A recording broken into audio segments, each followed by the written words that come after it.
You are now listening to the Q&E Podcast. Is this what you want? Huh? Is this what you want? Well, come and get it, goddammit! What's up, everybody? You're listening to the Q&E Podcast. You're here with your boy Q Hicks right now. I got Edgar on the other line. Edgar, tell the people what's good. What's up, everybody? Welcome to another episode of the Q&E Podcast. We got a lot of sports, entertainment, current events, topics to cover. Let's go ahead and dive right into it. We got a contest coming out. Our year anniversary is coming up on Sunday, the 25th. Thank y'all for who have been with us this whole time. For those of you who are new, thank you for joining the Q&E Club. We appreciate y'all so much. We got a contest coming out. First place winner will get a Black Amir, either a shirt or a hat. Second place will get $10. Third place will get $5. And each winner will have an opportunity to get on an episode with us on the Q&E Podcast. You can let us know if you want to talk sports or entertainment or movie reviews or whatever topic y'all hear us cover that y'all want to be a part of. Just let us know. Whoever wins anyway, just let us know.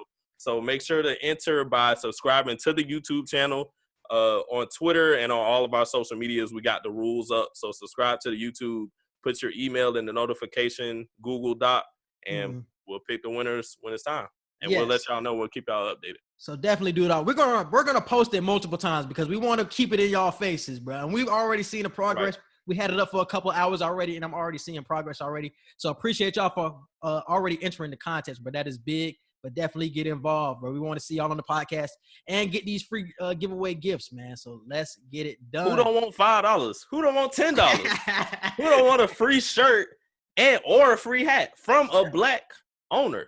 This is Black-owned stuff, y'all. Y'all know we're gonna keep it like that. We're gonna keep it like that. We boost Black businesses. We boost Black love, Black everything on here. You know what I'm saying? So Black Amir, shout out to that clothing brand. Make sure y'all check him out. Check the website out. Got a lot of good quality products. I need to start buying his stuff myself next time I get paid. I'm probably going to buy a shirt because I can't fit hats because of my hair. So, yeah. Yeah. And we're going to have him on the pod soon on Friday. So, in a couple of days, he's going to be on the pod for an interview, bro. So, definitely be in tune with that. First, before we dive into anything, bro, I've been watching a lot of one-on-one since it's been on Netflix. And I just want to give KYLA PRATT her flowers, dog. Yeah, she was a huge part of our childhood. She an OG for real. She the OG for real. And just seeing her in that show just brought back so many memories, dog. So much good shit. And she was so fine back then. She's still fine, but it was just I will say that shit crazy. I will say I was more of a Raven SYMONE type of dude until Raven went crazy. Raven went crazy by the time I got like in middle school. I was a Raven SYMONE dude for real, like. Cheetah Girls, That's So Raven. You're right. Like, man, Raven was my wife, and then she went crazy for that time period. I was like, yeah, I can't mess with that.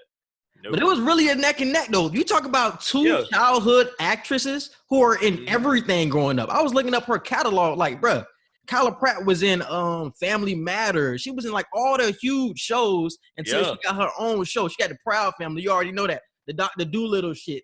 It's just like, bro, she was a huge part of the childhood. So I want to give her flowers, bro. They both was in a lot of stuff. They both was in a lot of shit. Both of them. Yeah, that's what I'm saying. Shout out to I love supporting Black queens. I love it. So shout out to both of them. Just watching that one-on-one show. And I want to talk about that show as well because I personally never watched one-on-one before it came on Netflix. Never watched one-on-one. I mean, I seen it. But it was like I never like actually sat and watched it. It'll be like I'll wake up in the middle of the night on BET or something like that, and it'll be something on I don't know. Yeah. I just ain't never paid full attention to it. Yeah, it was always on TV1. TV1, I was like, yeah. If it wasn't Unsung was the only thing I was watching on TV1. If it wasn't Unsung, I wasn't watching anything on TV1. Yeah, bro. But I wanted to give a shout out to that. That show is underrated. I don't know why we did this with Black shows, bro, because I did the same thing with Girlfriends. I just overlooked Girlfriends for so long. I watch it when it gets on Netflix. Fire. There were a lot of Black shows I did watch, but you can't watch everything. I highly doubt everybody watches everything. You heard of that Half and Half show they got on Netflix? Half and Half? Half and Half? Nah. Yeah, I thought she was going to say Half and Half Not. So I was going to be like, yeah, I heard of that. Oh, no, I've heard of that. You watched it? My mama used to watch it. She used to watch it sometimes, and I used to watch it with her. So it was cool. I like it. Yeah. Shout out to Oprah with that. Shout out. Yeah. Shout out to On. Shout out to On. I just wanted to give Kyla Pratt her flowers. Flex Alexander. That show definitely underrated. I won't say it's top tier. I won't say nothing crazy like that, but definitely underrated. Looking at it now, I'm binging it, bro. So shout out to that show. All right, bro. So let's move on to the sports topics that we have for this week. So the first one I have is the Chiefs versus Bills game, bro. I took a lot of things from this game. It was the Monday afternoon game, excuse me. Yeah, I didn't even get to watch it. Oh, you didn't? Nah. Man, I have a lot of concerns about the Bills, bro. So I wanted to ask you, just on what you've heard and the highlights that you've seen, are the Bills Super Bowl pretenders? No, they're not pretenders. They're still a top three. To me, they're still a top three threat to the Kansas City Chiefs when it comes to making it to the AFC? Yeah. I still got the Bills as contenders, bro. I get it. It's the Chiefs, bro. I wasn't expecting the Bulls to just come out on the Bills to come out on a full. But I'm saying they showed a lot of holes, though, bro. It showed a lot of holes that other teams can take advantage of it. It's the Super Bowl champs. Everybody, Lamar Jackson and the Ravens been showing holes against them. Huh? Who they played last week? Who, the Bills? Yeah. Who the Bills played last week? I about to say, I don't remember. They showed the same holes this week, even though it wasn't the Chiefs last week. They showed the same holes. That's what I'm saying. Are you concerned about them moving forward? I'm not concerned. Am I showing a little bit of worry? Yeah, because that's 2 weeks in a row that you slipping with the same kind of mistakes. But right now, I ain't going to jump the bandwagon because y'all know I love the Bills. But the Ravens, the Titans, and the Bills are still my three teams to pose a threat to the Kansas City Chiefs as far as the AFC. All right, bro. Damn, no Steelers in there. No Steelers. Nah, we're going to dive into that in 2 hour Wednesday. We're going to dive into that. I'm really proud of what I'm seeing, though. I'm proud of what I'm seeing from Mike Tomlin and the Steelers right now, but those are still my three biggest threats. Man, watching the Bills on Monday afternoon, bro, it showed me a lot of holes, bro. Their defense isn't as tight as it was last year. Last year, they had a top 3 defense, and that's the reason why they were staying in games. Even though Josh Allen was making mistakes last year, the defense was always keeping them in it. But this year, the defense has a lot of holes. They were getting gashed in the run game the past 2 weeks. And Clyde Edwards-Helaire looked like a star running back against that defense. Yep. And then also the wide receivers. I know the Chiefs have an elite wide receiver core, but like I said, the past 2 weeks, they're showing me holes in the passing game as well. So I'm just looking at it. It's just like, do you need Josh Allen to be an MVP candidate for you guys just to win games with their defense being like this? I honestly think so. I think Josh Allen has to give MVP caliber type play for this team to be as successful as I see them being or anyone else sees them being, because you got Stephon Diggs, a top wide receiver in the league right now. Josh Allen is a great quarterback. He's a great starting quarterback. So I don't want to take anything from him, even though he's been making mistakes over the past couple weeks. But he has to give MVP type performance. He has to make a case damn near for MVP. Not just give the performance, but he has to have that type of run this year if he wants to make up for the lack the team has defensively to go further. Yeah.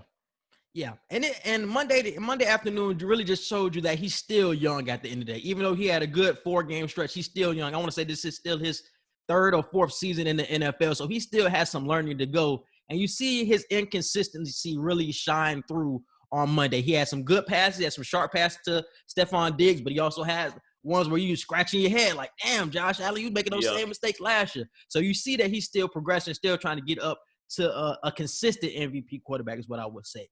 But yeah, the Chiefs did what the Chiefs do. So I wasn't surprised by the outcome, but watching the game, I was concerned by their play. Moving on to the next game, the BUCS versus the Packers, bro. Yes, sir. Yes, sir. How you felt after watching that game, bro? Your first game.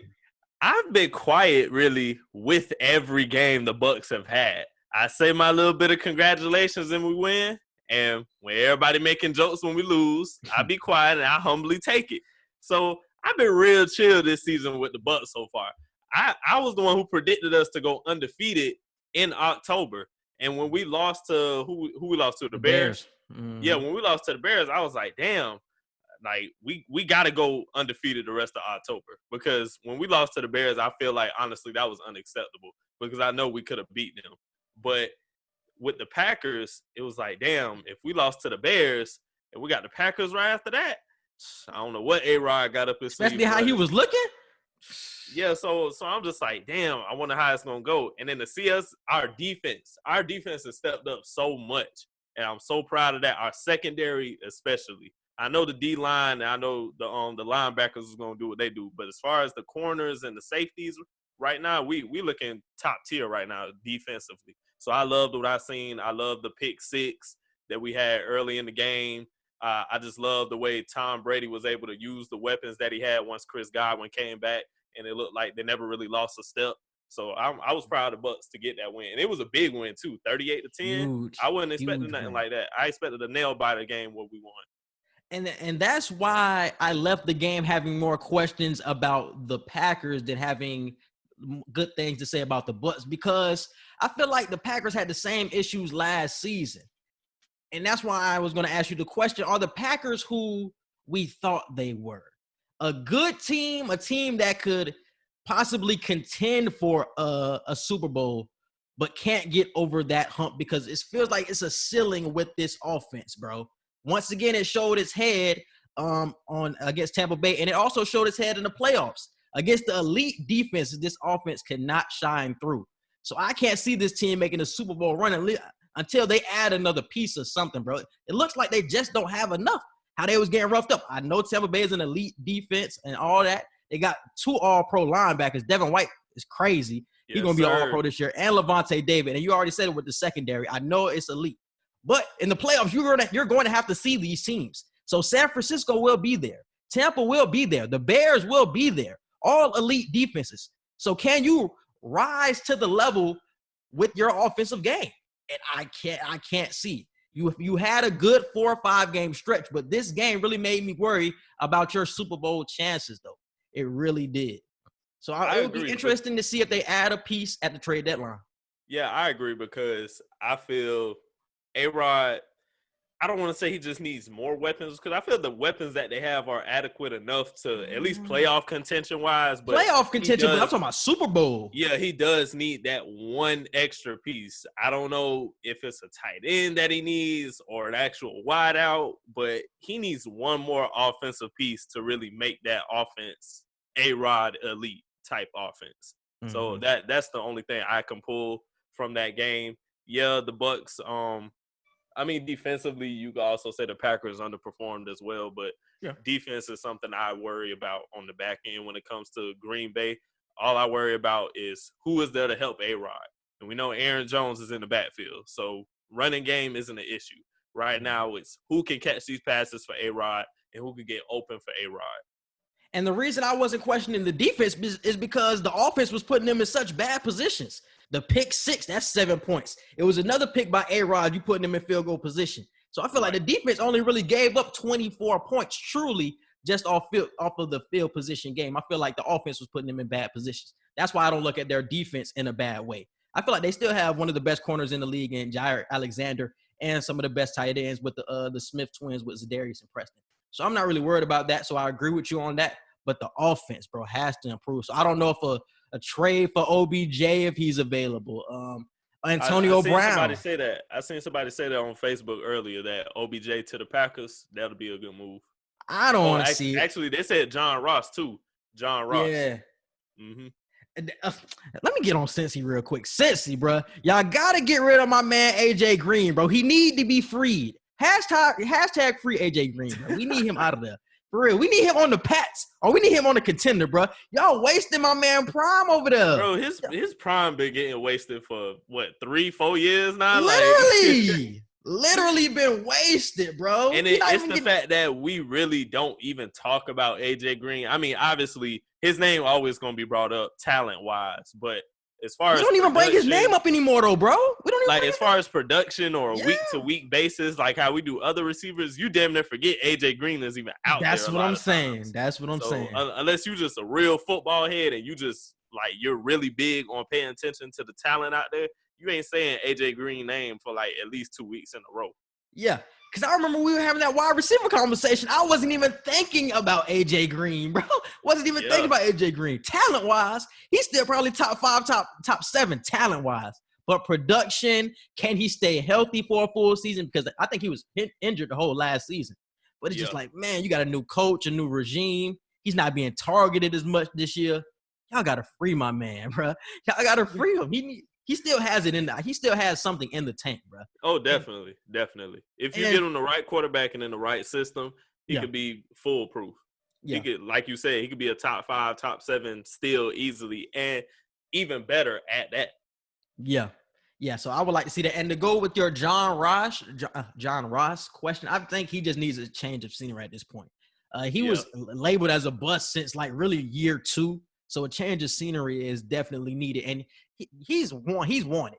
He's still one of the fastest people in the league.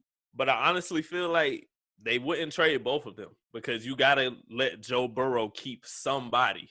They have 2 good receivers, though, with Tyler Boyd and T. Higgins. And those are the 2 young receivers that they're riding with. With the expectations that you have for Joe Burrow and the way he's supposed to be the savior kind of for Cincinnati. The team sucks. I know, but like you don't want to make it suck more by getting rid of 2 great wide receivers. But I'm saying you can help him even more. You got to think the future too, because you got to think what can I get for those players. For AJ Green, you could probably get a 2nd, 3rd round pick, something around those lines. John Ross maybe a 4th, 5th round pick, probably 5th, 6th round pick.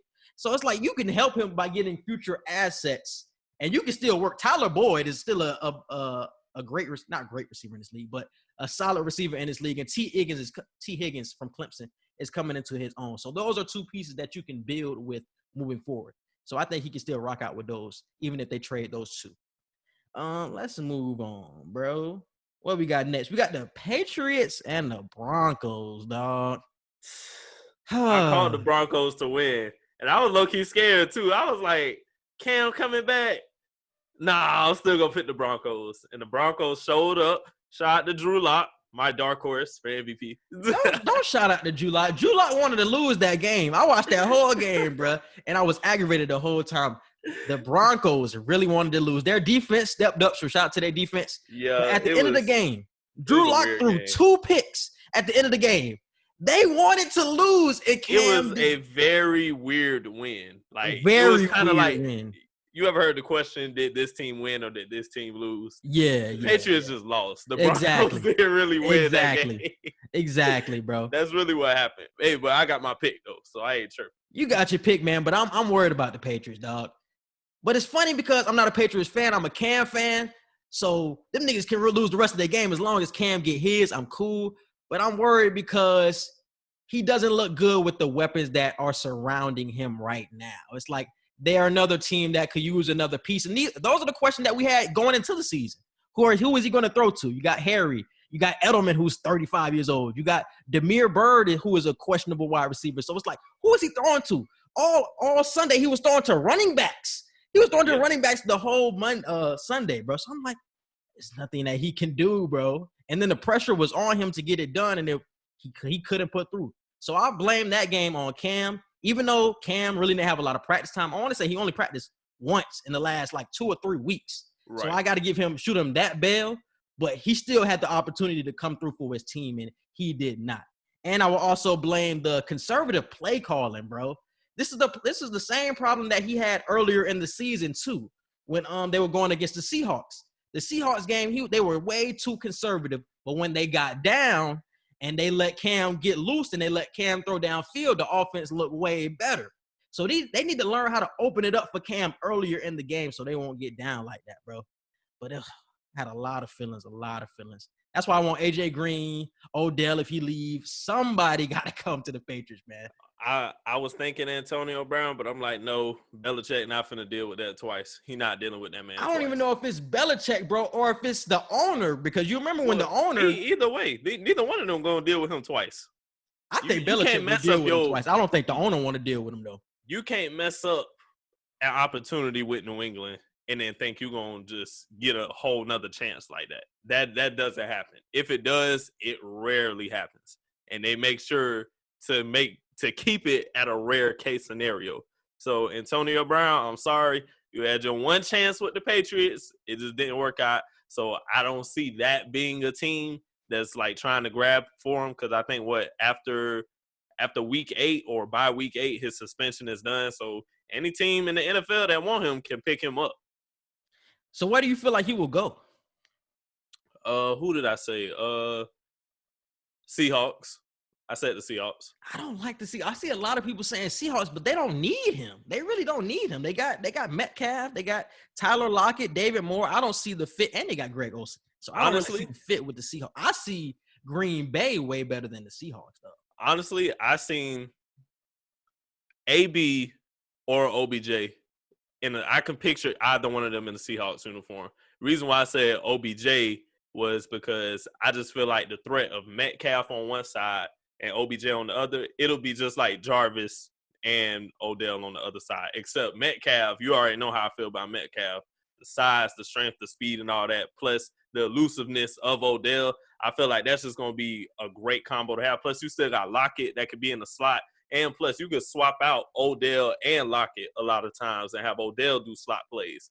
And with the fact that Russell Wilson can get out the pocket the way he can, which can provide a lot of play action plays for Odell to get a lot of yards after catch. Because the past 2-3 years, yards after catch has been what's been keeping Odell's name circulating. It hasn't really been the deep balls. But I feel like Russell Wilson can give that back to OBJ because we haven't seen OBJ really catch any deep ball passes frequently over the past couple years. And I feel like that's what was getting his name so big early in his career.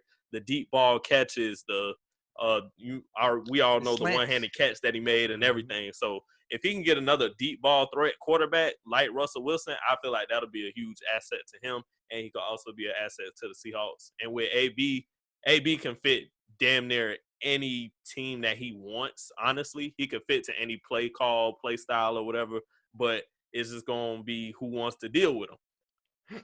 Even though he's been calm lately, I feel like it's just going to come down to who wants to deal with him. I seen somebody say the Texans for AB early today, and I really like the Texans with Will Fuller and Brandon Cooks. And Deshaun Watson really doesn't have a real go-to guy like he had in Deshaun or DeAndre Hopkins. So you bring in somebody like AB with that talent. I like that. I said John Ross to Houston would be good too, honestly. Yeah.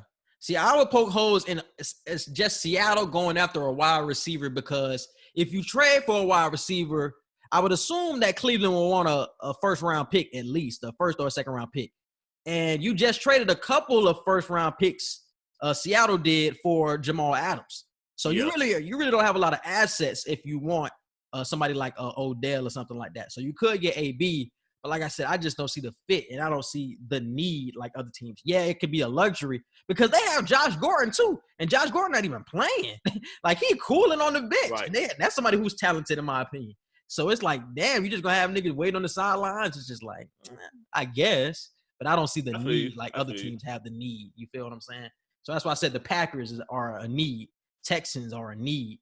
Shit, the Patriots, but like you just said, nobody wants to deal with that again. But still, and I also said, since I know we'll get to this topic in a little bit, but since Tua is now the starter in Miami don't really got nobody receiving wise over there. You might as well try and get Tua some weapons. So he could slot to the Ravens as well because his cousin's on the Ravens.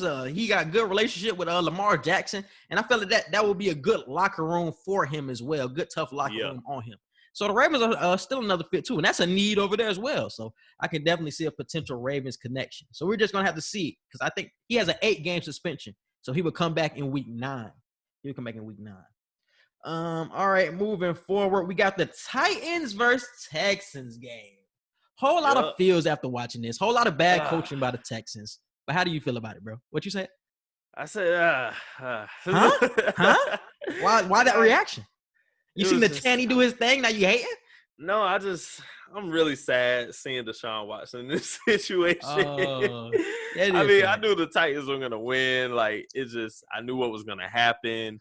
I knew coaching was just gonna be meh for Deshaun right now. I hate seeing him in this type of situation because we're not talking about Deshaun Watson at all this season. Like, and it's just so weird. And he's healthy. Yeah. He's healthy. He's playing, and he's just not the type of good conversation. Yeah. And he's still my second favorite quarterback, so it does hurt me as well. But it's like, looking at their schedule coming into the season, we knew it was going to be a tough road anyway. And we see in the first 4 games who they had to run through. They had to run through Kansas City, Baltimore, Pittsburgh. Like, they had some tough games off the bat where you like, hey, and then you got Tennessee in week 6. So it's like, damn, they got the hardest schedule this year. That's what I'm saying. So I knew coming into the season they weren't going to have that good of a year, but I did want to see Deshaun Watson improve. And it looks like he's improving. They lost the game on Sunday, though, because of bad coaching. They were up 7. They were up 7, and they had a chance to kick the extra point to go up 8. But they ended up going for 2 for some reason to go up 9. It's like, man, just go up 8. That didn't make sense. It didn't make sense. Ooh, that didn't make sense at all. I was so pissed. I'm like, bro, what are you doing? Either way, the team is going to have to go for 2 to the it pissed me off. That's what I'm saying, bro. Coaching lost them that game. The Titans could have gotten that 2-point conversion, but at least make them take the 2-point conversion. Yes, force them to do it. Force them to do it. That was bad coaching, bro. Texans should have won this game, dog. It was a good game, though. I watched the second half of this game. It was a good game for sure. But a lot of people are coming away from this game saying that Derrick Henry for MVP. 250 total yards, couple tugs. How you feeling? Not seeing MVP overall. Not seeing MVP for this week. Like he gave MVP performance. That's what I'm saying. He gave a big. I fully agree. Yeah, he gave a big MVP performance. I won't take that away from him. But overall MVP standpoint, I can't look at Derrick Henry like that right now. And that's why I feel like people are so prisoner for the moment, because I seen it on First Take. They was talking about Derrick Henry for MVP. I'm like, have y'all been watching the first 5 games? Tanny been the one winning these games. Tanny and the defense. Like, Derrick Henry been doing like 80 yards a game type shit, but he ain't been doing nothing crazy until this week. So now he just magically in the MVP race? Yeah. I'm like, nah, bro. And we're going to talk about it in the 2 Wild Wednesday shit. I feel like Tanny is the one who should be getting the MVP love and not Derrick Henry, bro. We should look at Tanny way more when it comes to that, bro. But no Derrick Henry, though. Good, hell of a good game, though. Reason they won the game, but definitely got to get at the Tanny, though. The Tanny man is catalyst. Literally LeBron James at running back. Like, literally LeBron James at running back. Just running through everybody. Yeah. Just running through everybody, not getting any calls or anything. Just power out. You see how ferocious his stiff arms are, bro? You don't see the stiff arms. He niggas fly with them shits, bro. And it's the fact that he's running like, 21.8 miles per hour? So he getting loose. and he feels like that's too slow. Yeah. And the only reason I feel like he's running 21 instead of like 22 or 23 is because of his size, his height. I mean, if it wasn't for his height, he'd definitely probably be about 22 miles an hour. I would say, well, I'm not thinking about all the older running backs because I'm not thinking about their height right now. But he could possibly be the freakiest running back I've ever seen. Like when you combine his size and speed, he could possibly be the freakiest running back that ever played in the NFL. Damn no, that's not a stretch. That's crazy. What he is, 6'4", 250? I about to say, I don't remember off the top of my head, but around that. 6'4", 250 running like that. That's crazy. I don't know if he's 6'4". He definitely I'd say he about 260. I don't know about 6'4" though. Hold on. You can go to the next topic, but let me look that up. 6'3". 6'3". So 6'3", 240. 238, yeah. All right. So that's cool. But I remember it was a picture that came out when Derrick Henry was at Alabama. Yeah. And they showed him, and then they showed like somebody else who was even bigger than him.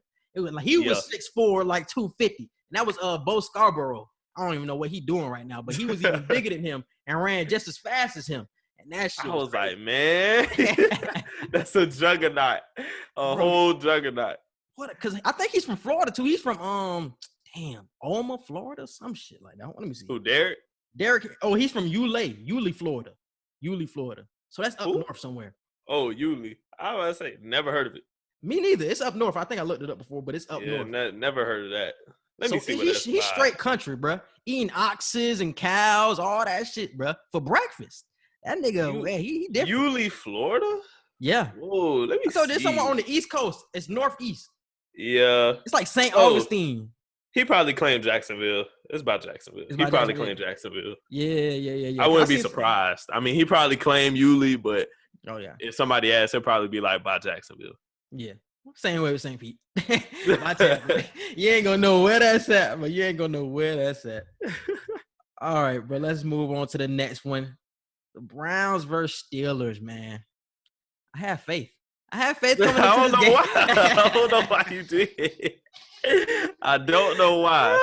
I have faith Don't coming know into this why. game, bro. I thought the Browns was gonna show me something different. They on a 4-game winning streak. I'm like, y'all Man. got the formula. Even though y'all don't got Chubb, y'all It's got the formula to win games. Browns. It is Cleveland. No, I I'm don't know not why gonna blame you it on surprised. Cleveland. I'm not gonna blame it on Cleveland. I'm gonna blame it on that nigga Baker Mayfield. I'm gonna single him out. It ain't the Browns. It's him. It's him. He's the reason they lost like this. What team is he part of? No. It's not the What team team. what It's team is not he a the part of? team. It's not the team. It's him. Single him out. All right, he got a Browns jersey on at the end of the day, so you can single him out all you want. Because you said the Browns are the Browns, and usually the Browns have a multitude of problems. It's like, no, they have a huge quarterback problem, and he's the reason for this. This 38-7. All right, bro. How did you feel after the game, bro? you can single it out all you want. I was just saying, all right. So the question I have for this game, bro, because I think Case Keenum had ended up coming in and replacing him after he threw for like 10 for 19, 100-something yards, 2 picks, something like that. Case Keenum ended up coming in. So do you feel like Case Keenum is a better option for this Browns team moving forward? I said before, anything other than Baker Mayfield damn near is a upside. Literally. Is nothing. I can't blame you for trying a new quarterback. I just can't. Until you can get a big name to come to the Browns, which I highly doubt will ever happen unless it's a draft pick, I don't see it happening. So, Case Keenum, here's your shot. Go ahead. Go in. We don't trust Baker, so shit. And Case Keenum is somebody who's taken a team to the conference championship before. When he was with the Vikings, he took them to the conference championship. So I think he can do miracle. Yeah, so he could do it again. You know what I'm saying? He got that Nick Foles type magic. You throw him in there for a few games, and he'll make some magic happen. He gonna look trash sometimes, but he gonna show you magic most of the time. Yeah, you know what I'm saying? He gonna show you he at least deserves to have the uniform. Yeah. I may not deserve to start, but I definitely deserve to suit up. Definitely. Yeah. So I feel like they should move on from Baker, bro. It's just like, man, because like I said last week, when you have this type of team and you're running this type of offense, you just can't fuck it up. And he's fucking it up bad. You throwing these 2 interceptions, pick sixes all over the place. It's like, man, you can't win like this, bro. For any team, you can't win like this. So they have to change this quarterback, bro. They got to change the quarterback. And it's so funny because somebody had brought it up. I forgot who brought it up. But somebody was like, the Browns could have picked Sam Darnold with the number 1 pick. Because you got to remember, Sam Darnold was like the presumptive number 1 pick coming into the draft. But they ended up going Baker. So they was like, man, imagine if Sam Darnold was with the Browns. Had Jarvis Landry, Odell Beckham, Nick Chubb. Oh, my God. Sam Darnold would be looked at in a whole different light right now. The Sam Darnold that we know, I was seeing ghosts and everything. Like, nah, this would be a whole different one. Yeah. Whole and different you went Sam. Baker Mayfield. The Browns fucked up the church money. The easy choice was Sam. And even though Sam hasn't looked good, we know why Sam hasn't looked good. It's the organization. It's not him.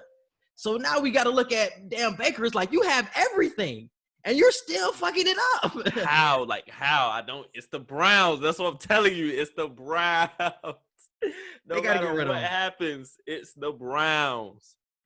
They got to get rid of him, man, or at least got to go to KEENUM. I have to see something different, bro. I still feel the Browns will make the playoffs. Maybe if KEENUM get in there, maybe conference championship appearance because I feel like they still have the formula. But Baker Mayfield, I think this is his last year in Cleveland. I do think this is his last year. Wouldn't be surprised. Damn. Now I have to ask, do you think he gets another chance? Usually. Started? Yeah. If he leaves this year, do you see him starting again? In like Jacksonville or something. like, are you talking about like for any team in the NFL? Yeah, any team. Yeah. Do you see him starting again? Yeah. Do you see him? I mean, other teams are not going to have this talent. So do you see him going to start again? Yeah. You see it? Okay. Like I said, like a Jacksonville or who else? Whatever Matt Stafford's done, Detroit. Yeah. Big Ben replacement. You hate Phillip Rivers, so Indianapolis is a possibility. Yeah. It's a few places. Yeah. Success coming with that? No. But Yeah, that's what I'm saying. Exactly, bro. Oh man, oh man, the Browns. All right, bro. Let's move on to this topic, bro, which is Le'Veon Bell to the Chiefs. So this happened after our podcast last week, bro. So how do you feel about the move? And do you think? I mean, the Chiefs were already Super Bowl favorites, but do you think this solidifies them or locks them in the Super Bowl with this move? I wouldn't say lock it in. Mm-hmm. I wouldn't give them a lock it in stamp until after halfway into the season. After like 2 or 3 more weeks, we can definitely tell who's a lock for first place to try and get to the Super Bowl. Right now, they are still my favorite, though. So with Le'Veon Bell being added to this team, I do feel like, damn, it's like they got another Infinity Stone. They don't got all of them yet, but it's like they're missing one more stone. And I think that one more stone that they're missing is just to continue the flow of winning that they have right now. They slipped up one. What's their record right now? They only lost 1 game so far. 1 or 2? 2? 1? Oh, they lost. They lost to the Raiders. I think the Raiders was the only game lost. For real? Well, if it's 1 or 2, they only got 1 or 2 bumps in the road right now. But other than that, they've been very consistent. They've been playing the Kansas City football that we're used to seeing. So adding Le'Veon Bell, it's like shit. Just give me a few more weeks of consistent winning and consistent high-grade play, and I'll give y'all the lock for the AFC to make it to the Super Bowl. So how big do you think Le'Veon Bell, how big do you think his role will be with this team? Because I was watching the game on Monday, and like I already said, Clyde Edwards-Helaire was looking like he ain't trying to give up his job. You feel what I'm saying? So now I'm looking at Le'Veon Bell like, damn, how they gonna use you if my man gonna be running like this? Well, I feel like it'll give Patrick Mahomes a way more wide range of check down pass opportunities, slant routes, what else?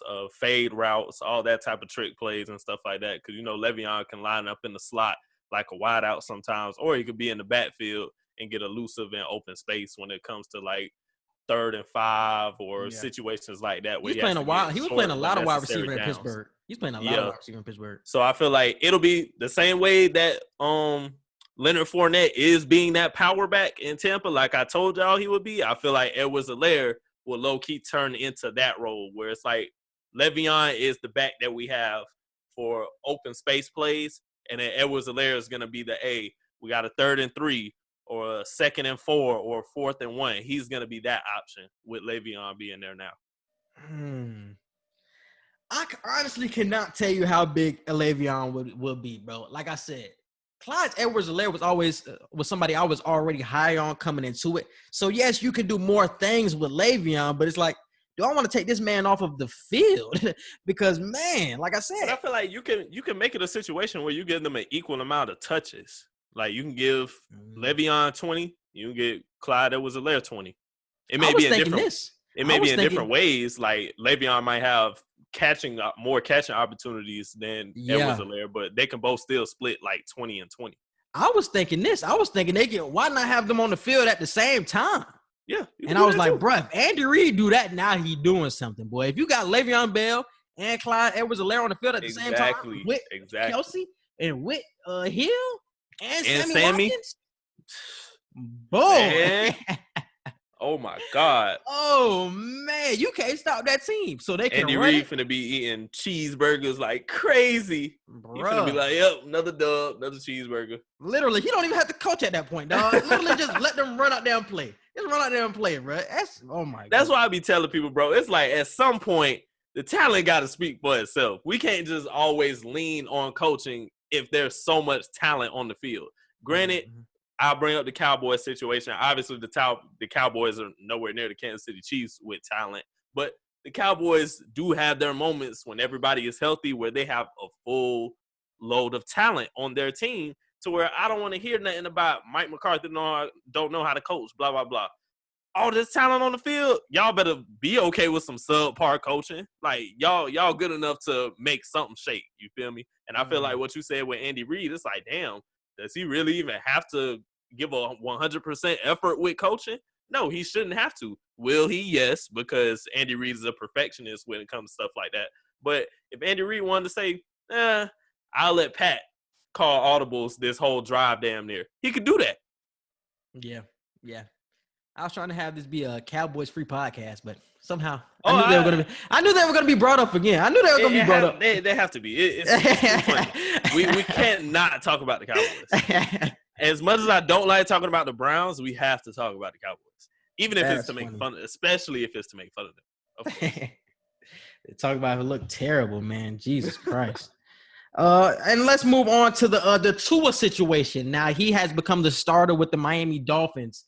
But I feel like it was at the wrong time, man. Your team was starting to click. The team was behind Ryan Fitzpatrick all the way. Like, y'all 3-3. Y'all in the playoff race. Like, man, keep it going till the wheels fall off. But you're making this change. I feel like it's a little too early, bro. So how do you feel? It is. And I totally sympathize and empathize with Ryan Fitzpatrick because he came out today and expressed how – he wasn't angry because it's like he's been mentoring Tua on the sideline this whole time. So, of course, he's happy for Tua. But at the end of the day, this is my job. Like, I ain't happy about getting my job taken. Like, even if, like, I support you, it's like, damn, I don't think I was doing that bad to where you have to take my job. He was doing good. Very good. Yeah, like, you were doing pretty steady enough to keep us second in the division and all of that type of stuff. So, I feel like it was bad timing. I didn't see anything from Ryan Fitzpatrick to say, yeah, he got to come out and Tua got to come in. As much as I want Tua to play, as much as I want to see Tua, it's not Tua time yet. It's not. I feel like they took out Fitzpatrick way too early. Yep. Especially after they were how they were playing, bro. I think maybe week 11, something like that. When you lose a couple more games and you're like, okay, the playoffs look a little out of range. Let's throw them in there now. It's like now you in the thick of a playoff race and now you're giving it to a rookie quarterback. It's like, Are you still trying to make the playoffs? Do you trust him to carry you, get you to the playoffs? And it's the fact that Fitzpatrick said, I really felt like this was my team. Yeah. And that it hurt me to wake up this morning and just find out, hey, we're going to go with the rook. So I was just like, damn, like, I was surprised by that too. To see everything Fitzpatrick is going through in the later half of his career with, like, starting troubles with Tampa Bay when it came to Jameis Winston and all of that, and like the Jets, not the Jets, but can't think of the other team right now, but other teams that he's been a part of over these 5 years Jets, or whatever. The Bills, Jets. Yeah, it's crazy to see how much he's touched the bench repeatedly over and over. Cause he's a quarterback, bro, where you're gonna get highs.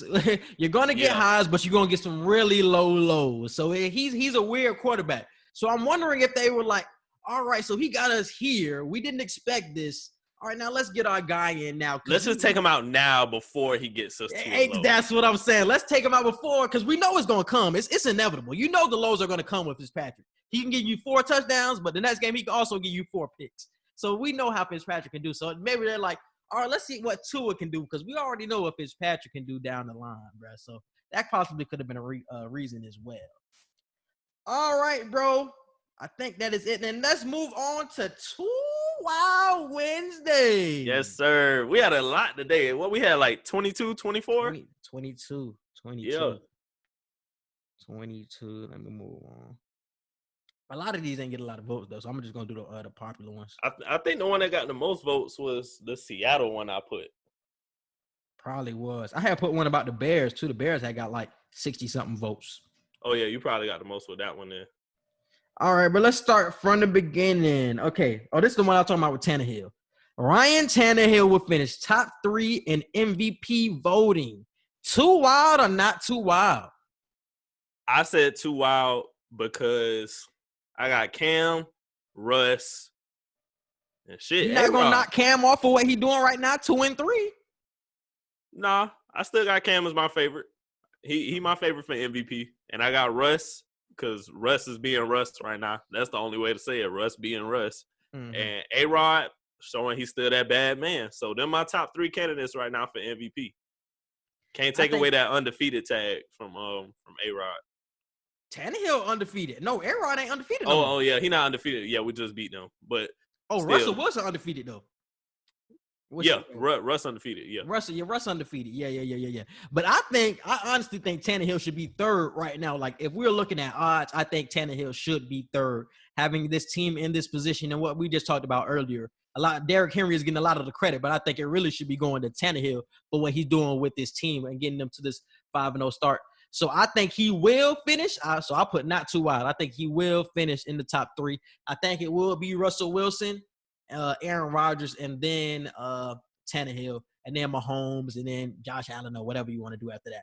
Because I think what he's doing is way more spectacular and unexpected at the same time. You already know I fuck with the Tanny, but getting him off to this good of a start and being such a big part of it was really surprising to me, bro. So definitely shout out to the Tanny. Tanny wagon, what I'm sleep now. I'm still not calling him that. I don't know why you still keep saying that. Tanny I'm not wagon, calling him that. all right, now. I ain't giving that man if he win MVP, you gonna call him that? If you win MVP? No. I only called him that once last year for you. That was the only reason I called him that one time. That was it. Same way Kirk Cousins got that Captain Kirk out of me for that. I knew one that time. shit was gonna be gone. I knew that shit was gonna be gone. I ain't saying it was gonna last. I was like, this one time he getting Captain Kirk for me. He getting Captain Kirk. I ain't never called that man that again. Ain't no reason. Ain't that like 1-5 right now? Ain't no reason. Yeah. Looking terrible.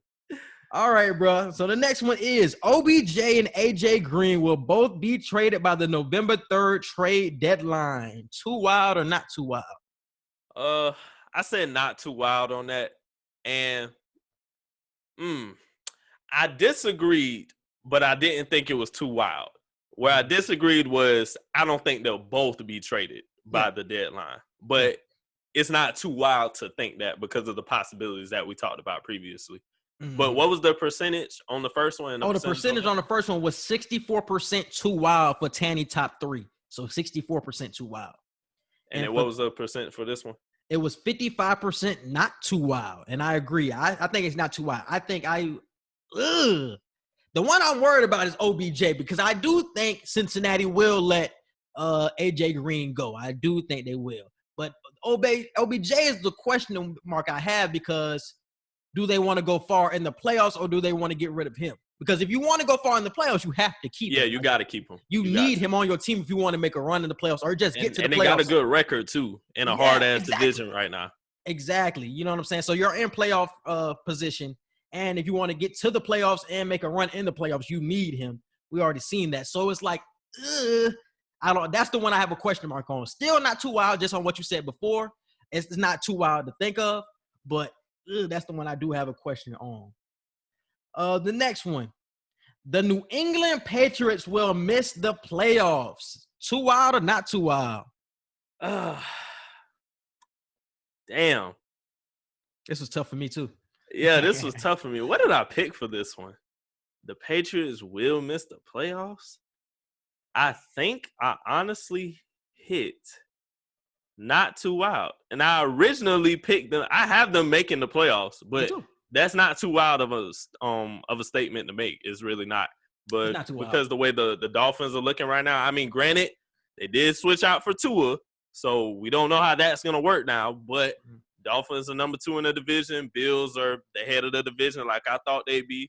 So, hey, you got everybody else in the AFC with damn near perfect records almost. So it's like, hey, it ain't too wild to say that now. But I got the Patriots still making the playoffs from my playoff picture. Yeah, because that's what I'm worried about. I'm not worried about the Dolphins more than I'm worried about everybody else in the AFC because you still have the Colts. You still have the – who else? You got the Ravens, the Chiefs, the Titans. The Browns are in playoff position.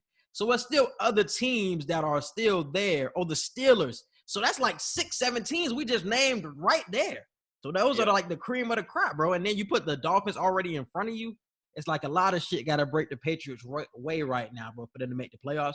I think it could still happen if they get the piece, though. If they get the piece I'm expecting them to get at the trade deadline, I can see them making the playoffs. But right now, bro, as currently constructed, I just can't see it. Moving on, and that was 70% not too wild on that one. 70% not too wild. Next one. The Tampa Bay Buccaneers are the best team in the NFC. Too wild or not too wild? I love my Buccaneers, but that was too wild. I said too wild on that one. Green Bay, even though we criticized them for the question marks on if they're Super Bowl contenders or not, I feel like it was just too big And we beat them the way that we beat them, but I feel like that's just too big of a statement to make to say that we are the best team in the NFC right now, because Seattle is damn near perfect almost. Green Bay, we just gave them their first L. So I feel like we have a week-by-week basis where we have to watch out for this, and this when it comes to the offense. So I'll say we're probably like the second or third best team in the NFC. Not too wild. And for this reason, I'm not saying that they're obviously they don't have the best record, but the best team, the BUCS have the best team in the NFC. You say Seattle, and a lot of people have Seattle at number 1. I don't think their defense is good. They are put in too many shootouts for my liking. Where Russell Wilson has to save them. Russell Wilson saves them a lot of the time, bro. And in the playoffs, I don't think it will be like that. And toward the end of the season, I don't think it'll be like that either. Russell Wilson is saving them a lot. I'm not really worried about that when it comes to Seattle. Their defense? You're not worried about their defense? How many years have we seen? It hasn't been a lot, but the years that we have seen a suspect defense with Seattle, how many times have we seen Russ just do the unthinkable and still pull through? Even if it is a shootout. It's a ceiling with that, though, bro. It's a ceiling. It's a ceiling with that. It is, but we have yet to really see the ceiling for that. I'm talking about it's a ceiling. I don't think you can get past a certain point when Russell Wilson got to save you every game, bro. And your defense ain't coming, you know what I'm saying, showing up every game. I know Jamal Adams been hurt, all that, but even before he got hurt, the defense was still questionable, and they're just in too many shootouts. They were in a shootout with the Dolphins. They've been playing good. But the Dolphins ain't got – that's nobody you should be having a shootout with is what I'm saying. I agree. So way too many shootouts for my liking, even with the Falcons. They had a shootout with the Falcons. It's like, damn, the defense has to come show up one of these days for me to say that they are the best team. So when you say best team, I'm thinking on both sides of the ball. Chris Godwin just came back from injury because how many weeks he missed? Like 2 or 3 weeks? Yeah, like 2 or 3. So they were missing a huge piece on offense that would have played a huge factor in a couple of those losses that they had already. And their defense, and we already see what their defense can be, bro, on Sunday afternoon. So I think if you put those together, a healthy BUCS team, which they are currently healthy right now, is the best team in the NFC, bro. So I will rock out with the BUCS. I won't deny those points. I personally the undefeated record stands alone right now. As many holes as we want to poke with Seattle, they're undefeated nonetheless. So I got to give them that number 1 notch.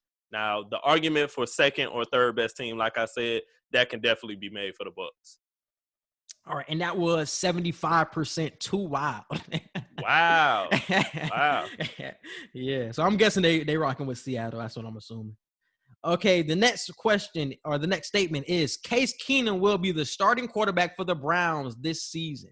Too wild or not too wild? Not too wild. Not too wild. That was 80% not too wild. This one. The Steelers are the NFL's best team.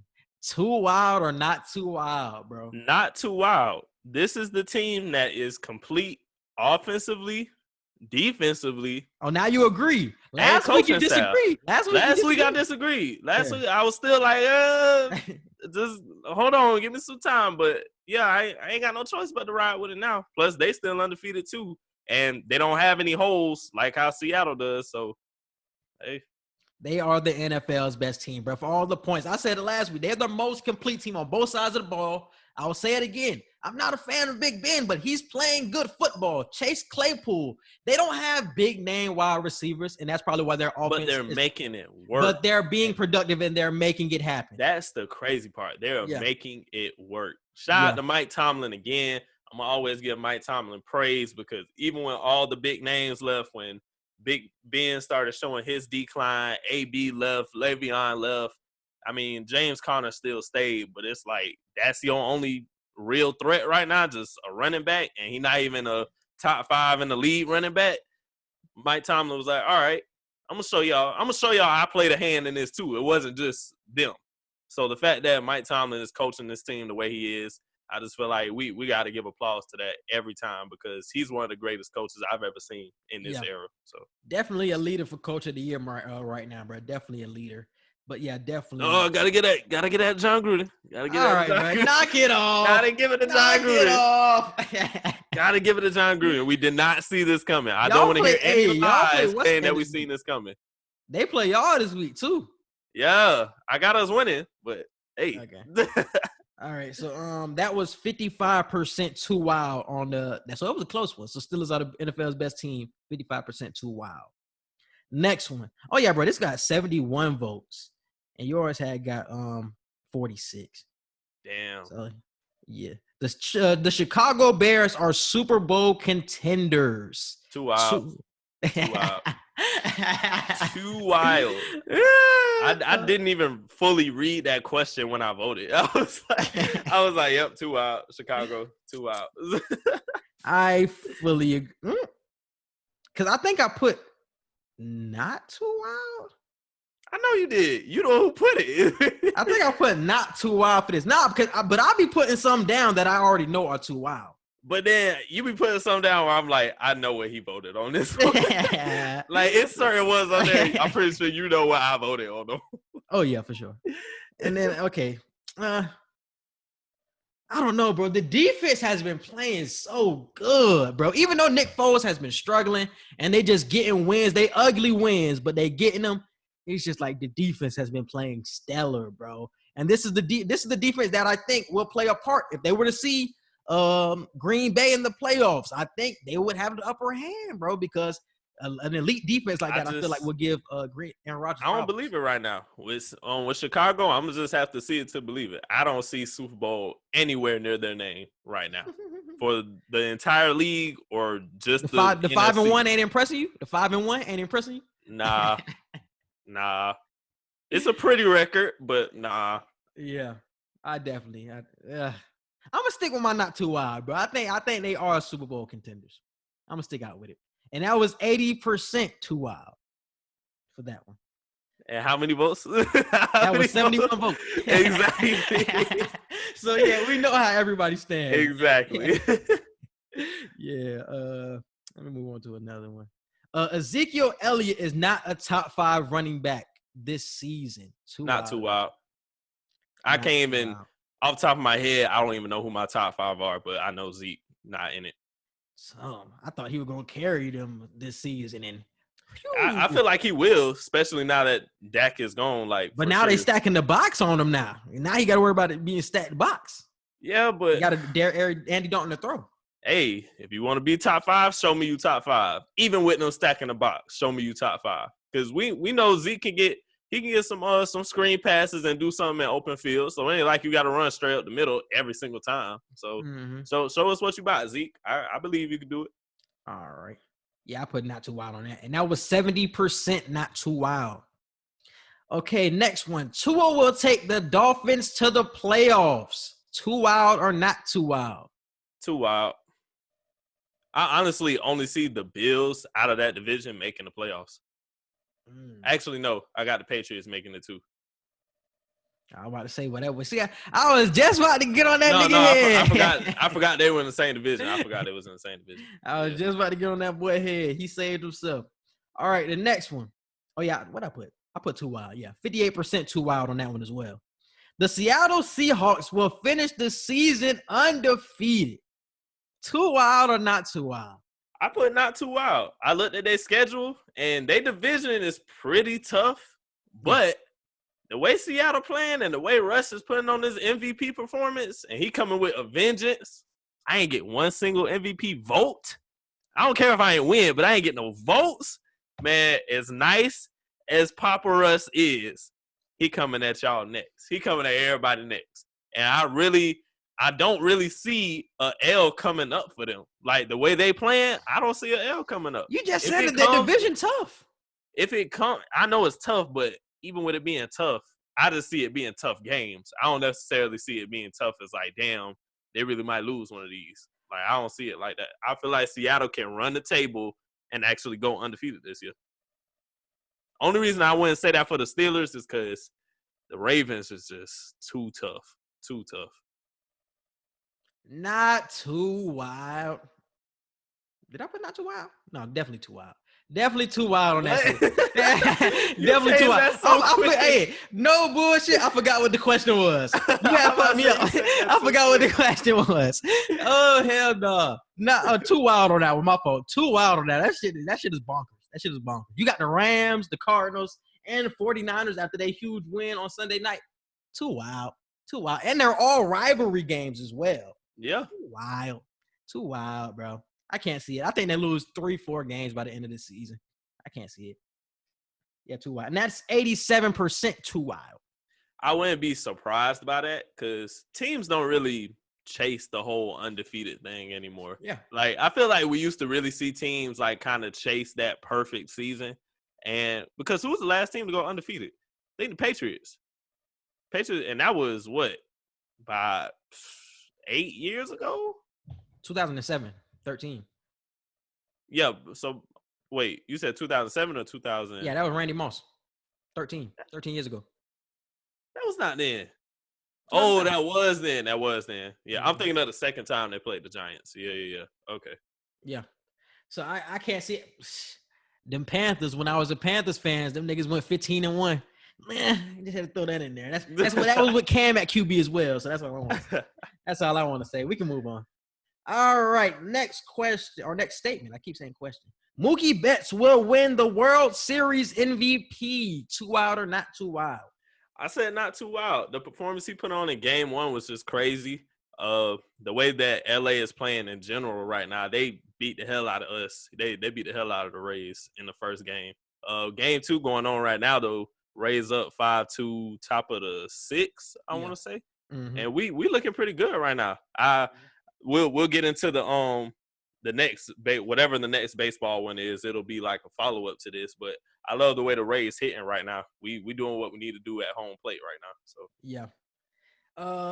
yeah, not too wild. After what I seen on Monday night or Tuesday night, excuse me, and that's 100% not too wild. So everybody agrees.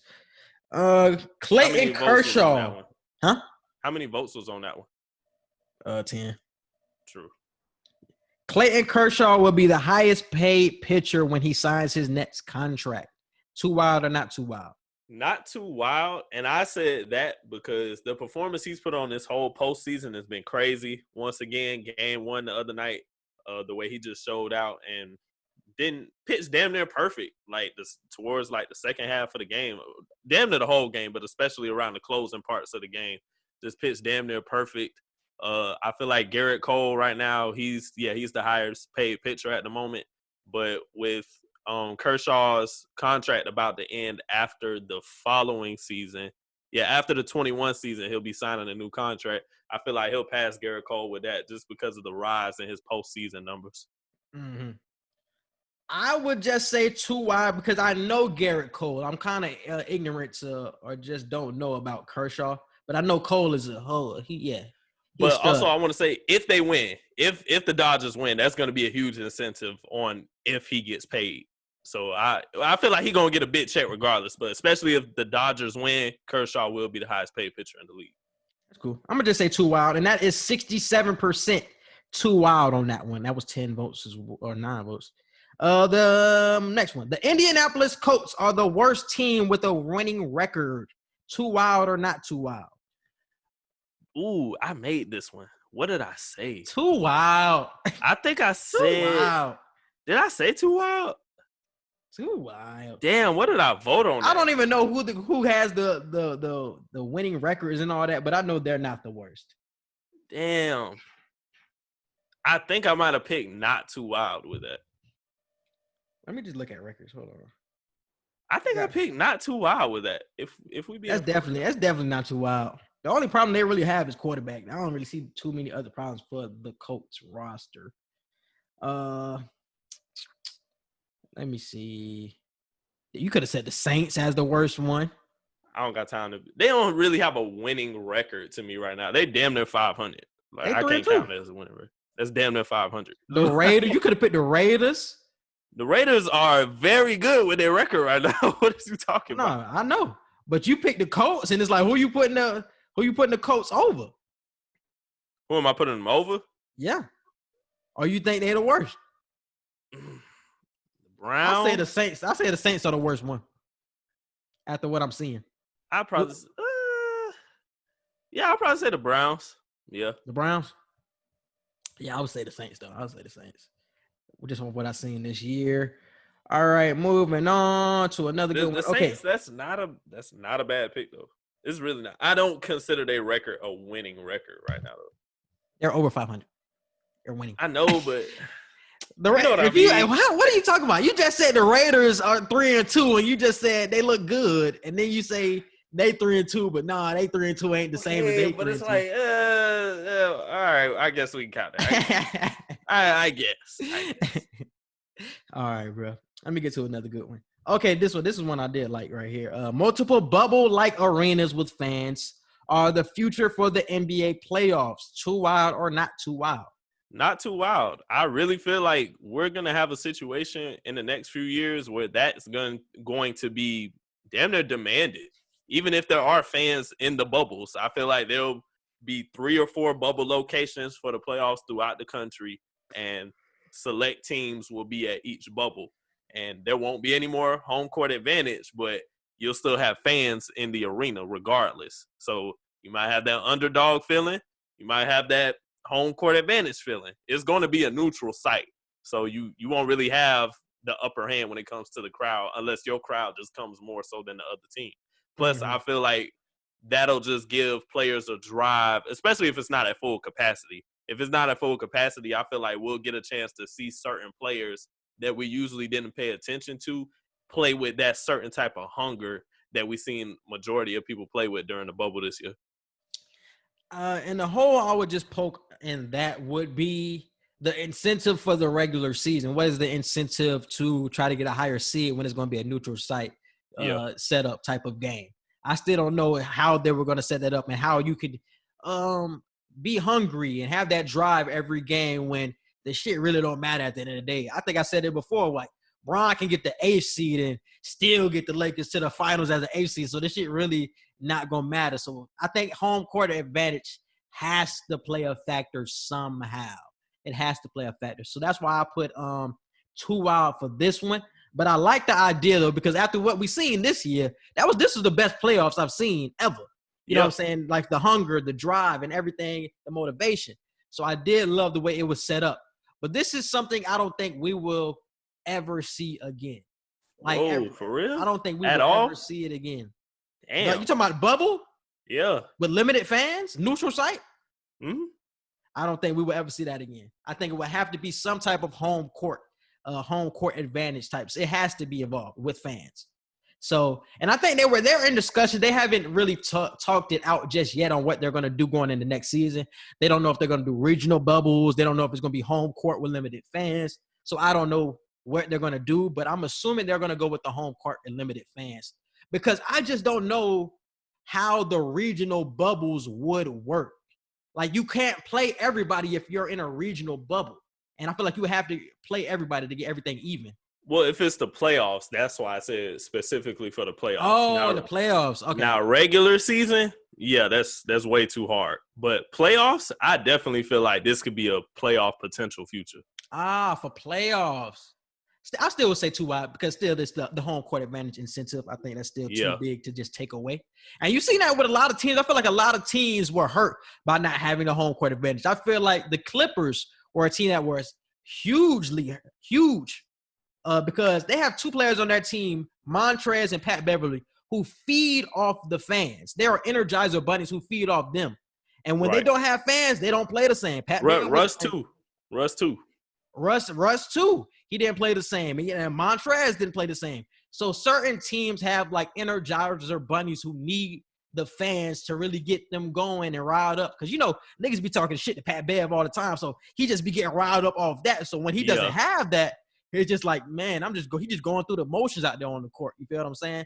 Nobody barking at him. So I feel like it hurts a couple of teams, and they would have to keep it moving forward. Even for the playoffs, I feel like they would still keep it moving forward, home court. That's a good idea, though. I did like that the statement. All right, and that is it for the 2 Wild Wednesday statements, bro. So that was good. Moving on, let's get on to the rankings of the week. Who you got? Oh, I'm going first? All right. Let's see. I got. Who's my number one? I gotta go first. I got the Titans, the Seahawks, the Steelers, the Chiefs, and the Ravens. So only one NFC team in my top 5. I have finally Steelers, Chiefs. How you say all that bullshit and then you still rank them number 1 for the Steelers? Steelers. How you gonna say all that shit on 2 Hour Wednesday? Then rank them number 1. Steelers, Chiefs, Titans. Ooh, it's a lot of AFC. Seahawks, and the Bears. Nah, so you put them in the top 5 but not Super Bowl contenders? Top 5 for this week. Top 5 for this week? All right. For this week. That will put them number 1. That's crazy. All right, bro. Let's move on to the picks of the week. All right, bro. Let's get these games pulled up. All right, so the first one is tomorrow night's game, which is Thursday. Giants and Eagles. Yuck. Who you got? Oh my God. Thursday night has been terrible. Had a good one last week, but have we had a good Thursday night yet? It was a sloppy one last week, the BUCS and the Bears, but or was that 2 weeks ago? That was 2 weeks ago? Oh, yeah, because they played the Packers. We didn't have a Thursday night game this week. We didn't have a Thursday night game. Yep, that's right, because the delayed games and all of that. You said Eagles and the Giants? Yeah. Every time I've been picking the Giants so far, they haven't done shit. I picked them last week and they came through. I'm going with the Eagles. Yeah, I got the Eagles though. Bills versus Jets. Bills, definitely. Browns versus Bengals. Browns. Cowboys versus Washington. Ooh. Washington. All right. Why is this a tough question? This shouldn't even be a tough question, bro. Oh my God. I'm gonna go with the Cowboys. Fucking easy, bro. This one shouldn't be hard. It's the fact that you thought it was gonna be easy and you was like, wait, hold on. Like, bro, why is that a hard question? I do not know. Lions versus Falcons. I'm about to say, I don't know why you asking me that question. I'm going with the line. I'm never picking Atlanta. They won last week, though. I don't care. I don't care. I'm never picking Atlanta ever again. All right. Vikings or Lions, whoever they playing. The other team. I have the Falcons, bro. Let me get the Falcons, bro. I like it. Packers versus Texans. Packers. Panthers versus Saints. Ooh. I'm going to go with Saints. I'm going to go Saints, too. Marco Thomas coming back, so I give him the benefit of the doubt.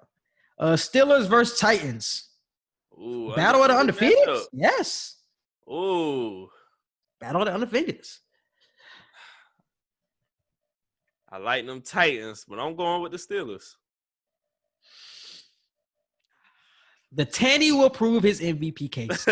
I'm going with the Titans. I won't be mad if the Titans win, but I'm picking the Steelers. I got the Titans. Seahawks versus Cardinals. Seahawks. First lost right here. I'm going with the Cardinals. Love what I seen the other day. 49ers versus Patriots. Patriots. Chiefs versus Broncos.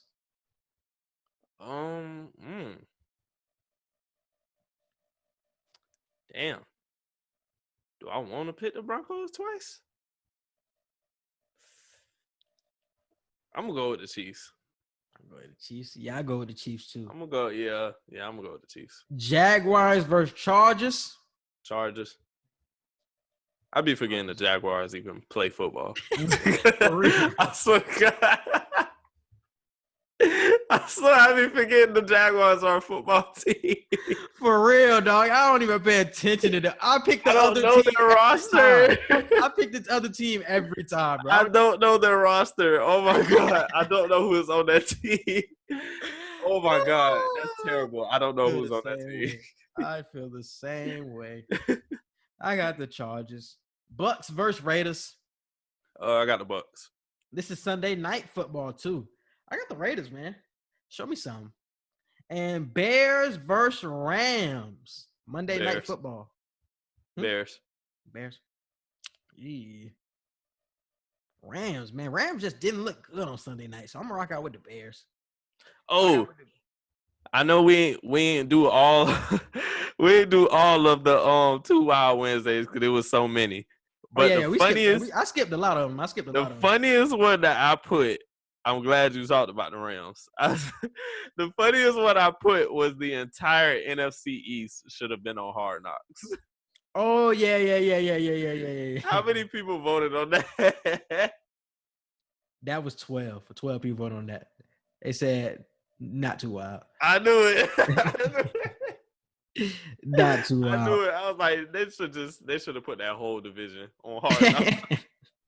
Yeah, bro.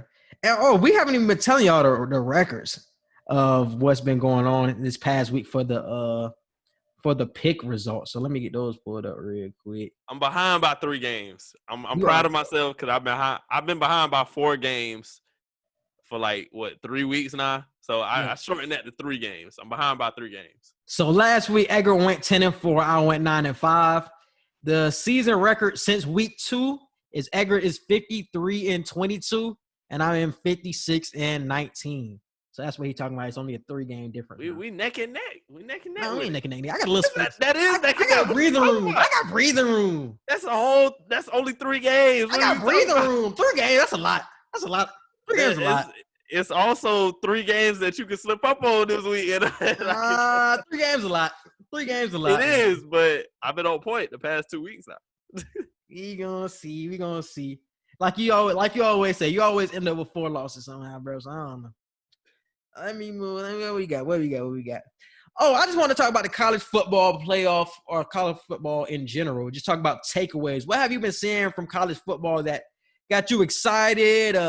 Anything that's impressing you so far? The Big Ten is coming back this week. Alabama is still Alabama at the end of the day. I'm really loving what I'm seeing. Damn Roll Tide. From Mac Jones, Najee Harris, Devontae, can't remember his last name, but they wide out Devontae. They just looking great all around, bro. And I was worried with Nick Saban being out against Georgia, but then he came back. Let's talk about that. Let's discuss. He came back real quick. Yeah, let's discuss. You're pulling some Donald Trump type stuff right now. I don't know how I felt about that at first. I was like, whoa.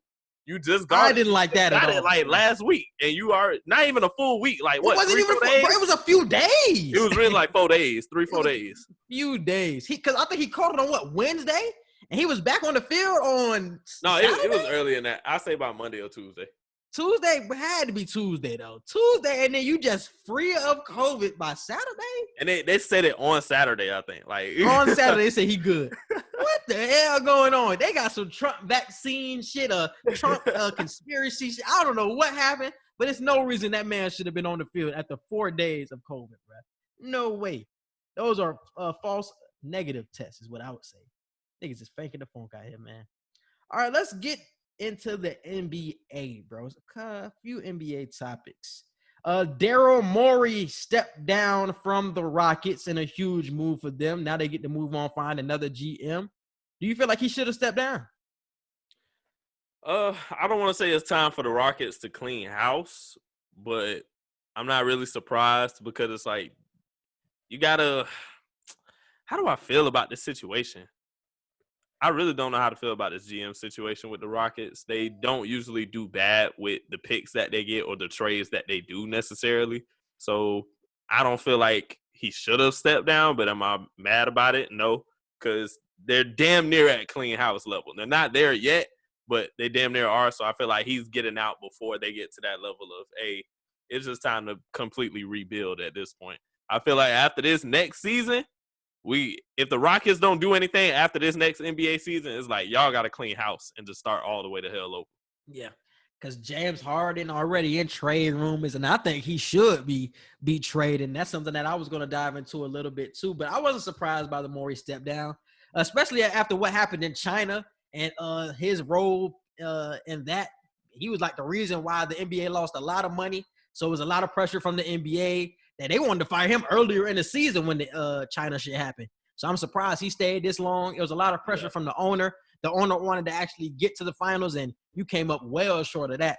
So it's like, man, it's nothing that I can do. This is as far as I can take this small ball system that I got. D'Antoni already gone. It's like, all right, I think it's just time to go, bro. We reached our ceiling. There's nothing else that we can do at this point. So I understand it. And now I want to get into the Rockets in like trade scenarios. So I've been hearing rumors about Joel Embiid possibly going to the Rockets, bro. I'm assuming that Russell Westbrook will be a part. Yeah, I'm about to say Westbrook would have to be taken. Westbrook will be a part of the trade with some picks, I'm assuming. So do you like the deal? As far as Philly is, well, for Russell Westbrook, no, because I can't picture him in Philly. I just can't. If you Philly, maybe it'll be a 3-team deal because I can't see it either. Oh, okay, now a 3-team type trade. Maybe a 3-team deal because I can't. I could see that happening, but if we straight up talking Philly and Houston, like I don't like that for Russell Westbrook because I can't picture him in that type of situation with Ben Simmons and everything. And we know the type of player Russ is. Russ is ball dominant, and we're so fixated right now on trying to make sure Ben Simmons gets the role he needs, ball dominant, but in a low post type situation. And with Russ, it can't really be that because the way Russ has to go into the paint and make his own points. So I wouldn't like that for Russ going to Philly. If you're a Philly fan, for the moment, you'll be happy once the trade happens, but then once playing starts, you'll be like, damn, this wasn't really a good move. For Houston, you can't be mad at getting Joel Embiid if you're trying to move on from the small ball thing. And I feel like Joel Embiid with James Harden, that could be a good turnout. I could definitely see that being successful. I like that a lot, bro. But then it's like James Harden will have to change his whole offensive game at the end of the day. So you got to feed that man. Joel Embiid ain't somebody who's going to stand on the 3-point line and wait for you to pass to him. Like, you're going to have to feed that man, bro. So it ain't no more dribble. It's like you're going to have to pass, dish it, move off the ball. So just for the Rockets in general, even if they stick with this team, there has to be more movement involved with their offense. We see what they're ceiling with James Harden, dribble, and then pass. Like, we've seen the ceiling of that. We need more movement. So whoever they hire as the coach has to know that coming in, that James Harden has to be off the ball some plays, right? He can't have the ball every play down the court. Russell Westbrook can't have the ball every time down the court. So it has to be something different. So if you get an Embiid, you have to feed Embiid, and you have to go with the low post position. I like the trade. And like I said, for the Philly situation, I think it will be a 3-team trade. Maybe Philly tries to get some shooters from Houston, and maybe they try to get some shooters from somewhere else so they can build around Ben Simmons, something like that. But I don't see Russ going directly to Philly because I don't like that fit either. Ty Lue going to the Clippers, bro. How do you like the move? I like it. Ty Lue, experience, championship experience, knows how to deal with veteran players, knows how to deal with big egos. You deal with LeBron James, so you know how to deal with that level. Not saying negative egos, but just egos of superstars in general. Ty Lue is, I would say he's the perfect fit for this type of situation because he knows how to make everyone fit their role. If you know how to play with LeBron James and get everyone to fit their role, you can damn near be in any situation and understand the same process. Why do you say he's not the perfect fit? Huh? Why do you say he's not the perfect fit? No, I said he is, but it's like in quotations. Like he is, but I want to actually see it happen before I fully give him that title. I'll say it right now, but I don't fully mean it until I see it happen. I like the move. I said it before they needed to sign Ty Lue. It was like a must for them to get Ty Lue back. So I'm actually happy that it did happen. But something that I was reading up on a couple of days ago was that Kawhi ruffled a lot of feathers when last season, bro. Teammates have been speaking out saying they didn't like the way he was treated with the load management while everybody else had to play, and he was really catered to. So do you think that was the downfall of their season of preferential treatment, or? I don't feel like that was a downfall of their season, but it played a part in locker room chemistry and the way Paul George was speaking after the game and during some of the playoff series and all of that. I just feel like the locker room in general was just weird. Yeah. And we all know Kawhi isn't a vocal leader. He's a leader, but he's chill. Like, he does not have the leadership qualities that we expect you to have. Like, we expect you to be vocal. Like, Kyrie, for example. Kyrie says a lot of dumb shit, but Kyrie is a leader. Like, he has leadership qualities as far as being Kyrie is not a leader. No, I'm talking about as far as being vocal and at least stating your opinion. And he's vocal, most definitely vocal. Trying to. I speak in that reference. Kawhi doesn't really do that. Kawhi is like, hey, we got to do this. This the job. Y'all need to get on y'all shit. And that's it, really. He ain't going to say no more, no less. I would say Kyrie isn't a leader because he's so divisive, I feel, when he speaks. He's so divisive. It's like either you feel one way about it or you don't really come together. You don't come together when he speaks. You feel what I'm saying? He's not necessarily a leader, but he at least attempts to show leadership qualities. And I don't even really see that with Kawhi. Kawhi is a leader because he's a lead by example type of dude. Yeah, he a lead by example. He gonna give you buckets every night, and he gonna save the game half of the time. So he's a leader by literally how he plays on the court, not necessarily in the locker room or on the bus and all that type of stuff. Yeah, but sticking with that Nets point, bro, that's a huge question going into next season, though. Who's going to be the true leader on the team? Because we've never seen KD or Kyrie be even if they true leader. They've never been true leaders. So what are we going to get next season? They have the talent to possibly get to the finals, but leadership is going to play a huge factor, and they could possibly end up having the same type of year the Clippers had this year. And talent-wise, I said this on 2 Wild Wednesday on one of the polls. Talent-wise, the Nets have no excuse, barring injury, of course. Now, if a major injury happened, then hell yes, it's possible they ain't going to make it.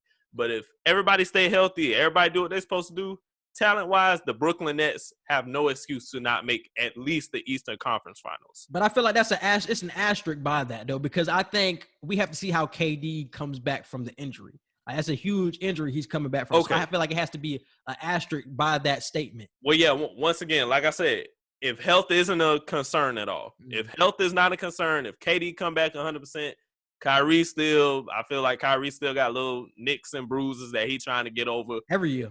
If they both come back healthy and all is good with the bench and the rest of the role players, I feel like they have no excuse not to make the Eastern Conference Finals. So saying that, I do feel like they need to embrace Steve Nash as their coach way better than what they're doing. They haven't even really been calling him their coach because on KD and KD and Kyrie's podcast that they did or whatever, they said we don't even look at him as a coach. And I'm like, you don't say that. Like, you're not supposed to come out and say those shit you like that. Played beside him for so long, or KD has. KD came into the league in 2008, and that's when Steve Nash was still playing. So yeah, you don't see him because it's the same thing with J. Kidd. People don't look at J. Kidd as a coach because he was such a great player. But the same way y'all say certain players, like the same way you and West and a couple other people try to tell me, it's just certain shit you don't say to the media. I feel like that was one of those things. You don't say that to the media. Even if we can clearly tell it don't give a coaching vibe, it's like, but because with LeBron, what did we always say about LeBron when it came to Eric Spoelstra? Eric Spoelstra ain't no coach. LeBron is obviously the coach of that team. Like, we always give that narrative to LeBron no matter what team he's on. But now, granted, that's a different type of situation, but we always give that narrative to LeBron. Yeah. With this situation, I feel like we need to treat it the same because we don't hear people on TV and all that. They never really truly say that about LeBron, even if they think that. They never say that. And LeBron never comes out and says, like, I don't look at this person as a coach, blah, blah, blah. No matter who his coach is, he always says we have a great coaching staff. Like, they get us in order of what we need to do, how we need to run plays. So, for Kyrie to come out and say we don't really look at him as a coach, like I could be the coach one day, KD could be the coach one day, like you don't come out and say those shit. I don't see a problem with that, bro. I really don't see a problem with that because like he's played in the league for so long and you looked at him as a superstar player. Even if you grew up just watching him, you don't look at him as a coach because I'm somebody who's watched, obviously a casual fan, but I would have never seen Steve Nash as a coach. I would have never seen this. Me neither, but it's like I don't have a problem with them saying that. I don't feel like that's disrespect. Do you feel like it's disrespect? You think it's disrespect?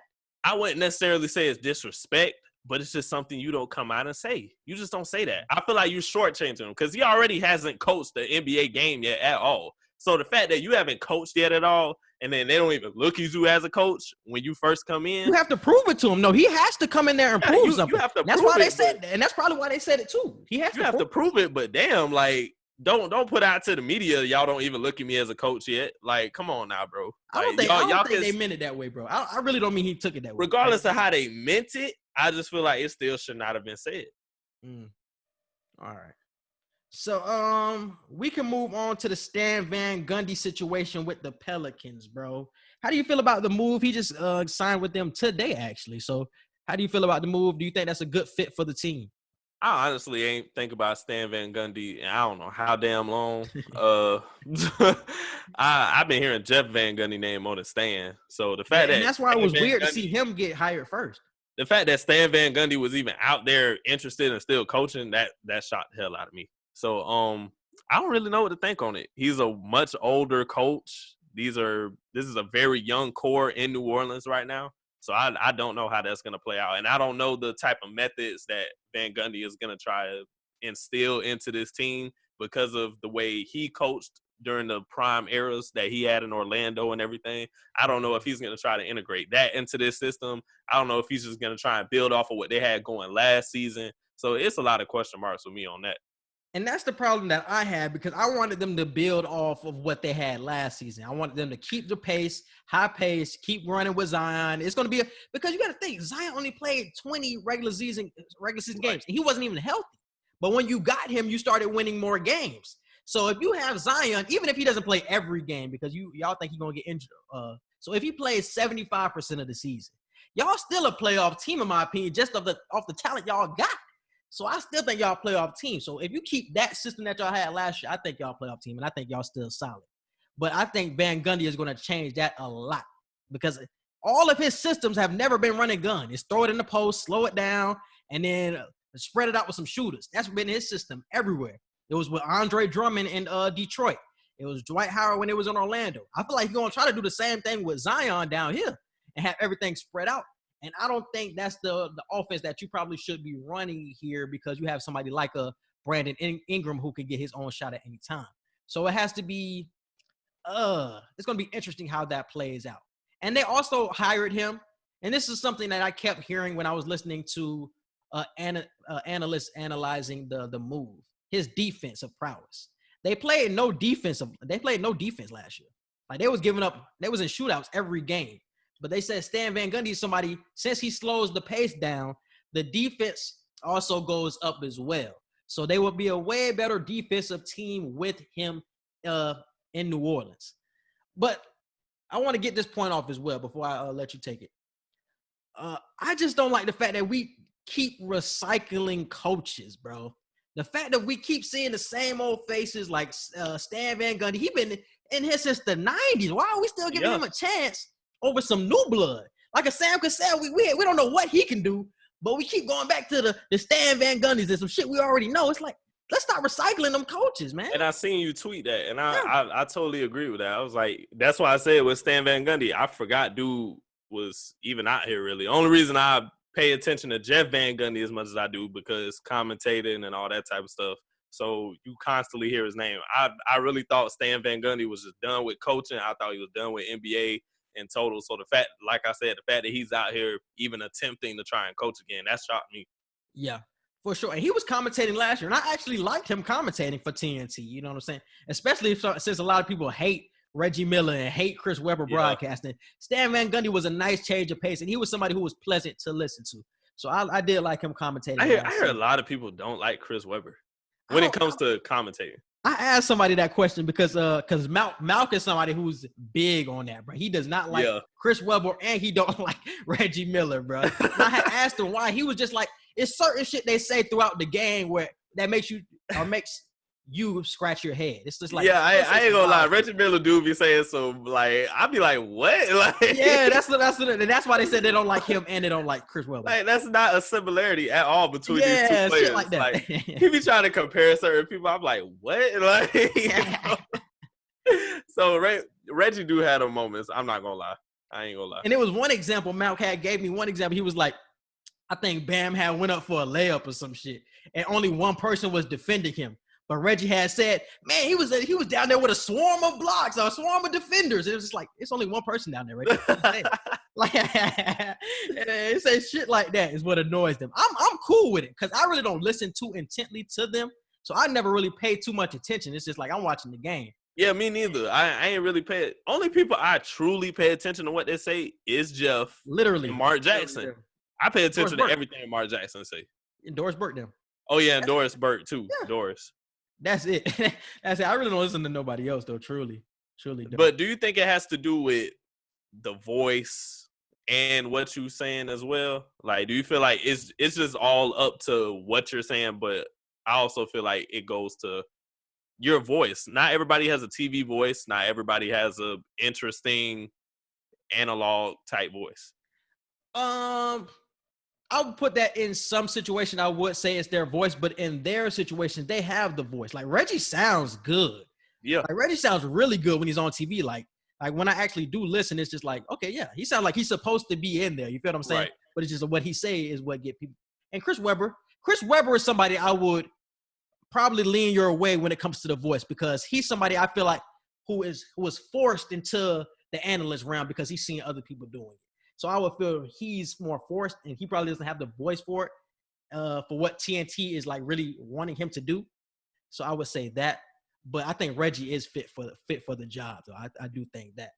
But just going to your point, though, I do think a lot of people, they see former players get on TV and they want to transition into that field, and it's just like, it's not for everybody, bro. It's not for everybody. It's a different grind that comes with the journalism, the media world. You feel what I'm saying? And sometimes you just don't have the voice. Another person who don't have the voice, Shaq.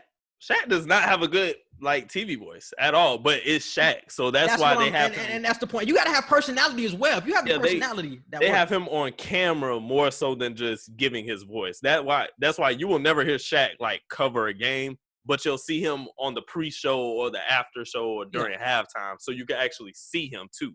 Yeah, like because if you see Shaq's gonna give you the funny mannerisms. He's going to give you the faces. He's going to give you the personality. But if you just listening to Shaq's voice, you're going to be like, I can't listen to this man the whole game. Oh, no. Yeah, like doing play-by-play, he can't do play-by-play. But like after the show, I feel like he can do that. But I think he's such a good fit with the Inside NBA crew that it just works. Because all of them really don't have the voice, but it all works at the same time. I think Kenny has the voice. But Chuck is somebody, you know what I'm saying, he stumbling, mumbling all the time. I think Kenny got the voice. Like you said, Chuck stumbling. Plus, Chuck be mixing up names way too much. Like, he be mixing up names way too much. And he don't know how to call people their right name either. So I'm like, Shaq don't either. Shaq don't know how to call people. But it works because it's just like that feel that you have. You know what I'm saying? Especially for black folks. They feel like you watching your uncles or some shit going back and forth. So it just works. And we love to see that. But if they were on another network and not together like they are, I feel like it would be different. People will have different criticisms of what they do. Ernie has a good voice, but not a play-by-play voice. I can't picture Ernie doing play-by-play. He does play-by-play. For basketball? For baseball. Oh, I'm about to say, yeah, he has a baseball voice, but for basketball, nah, I can't picture that. I like Ernie, bro. Ernie be doing a lot of good shit. Mm-hmm. He's definitely a legend, bro. He definitely has a baseball voice. I would definitely say that. Yeah. Shout out to all of them, though, bro. Everybody who got their jobs, man, we definitely trying to get into that field, bro. So definitely shout out to all of them, bro. All right, bro. Let's move on to social media wants to know. These are interesting questions because I seen Damian Lillard say something earlier this week saying that he would, if you were to take 3 attributes from players, what 3 attributes would they be? I think he ended up picking Jordan's mentality, LeBron's. It was Jordan's athleticism, Bron's durability, and size and skill set. Size and skill set. Yeah. So now we're going to ask those same questions, but this is what I did. I have put 3 attributes you could take from any player, So I'm going to just do that one first. And then the second question will be 3 attributes that you could take from any superhero. So we can pick any superhero. So 3, just like he did, any superhero, but just 3 attributes that you would want for yourself to make yourself a huge superhero. So go with the player first. With the player, I would say Kobe's mentality. LeBron's athleticism. And, well, damn. I think it really depends on what player you want to be, because we can all say what's the best skill set. I think what he said was probably the best mix of everything, what he said. But it's what type of player do you really want to be? Do you want to be that type of player? Because LeBron got so much shit that you could say. Yeah. Like, so what player do you want to be? You could say LeBron athleticism. You could say his passing. You could say a bunch of shit for LeBron. So it's like, damn. Kobe mentality for sure is one of them. I would say I would go with LeBron's athleticism. And what would that third one to be? Curry shooting.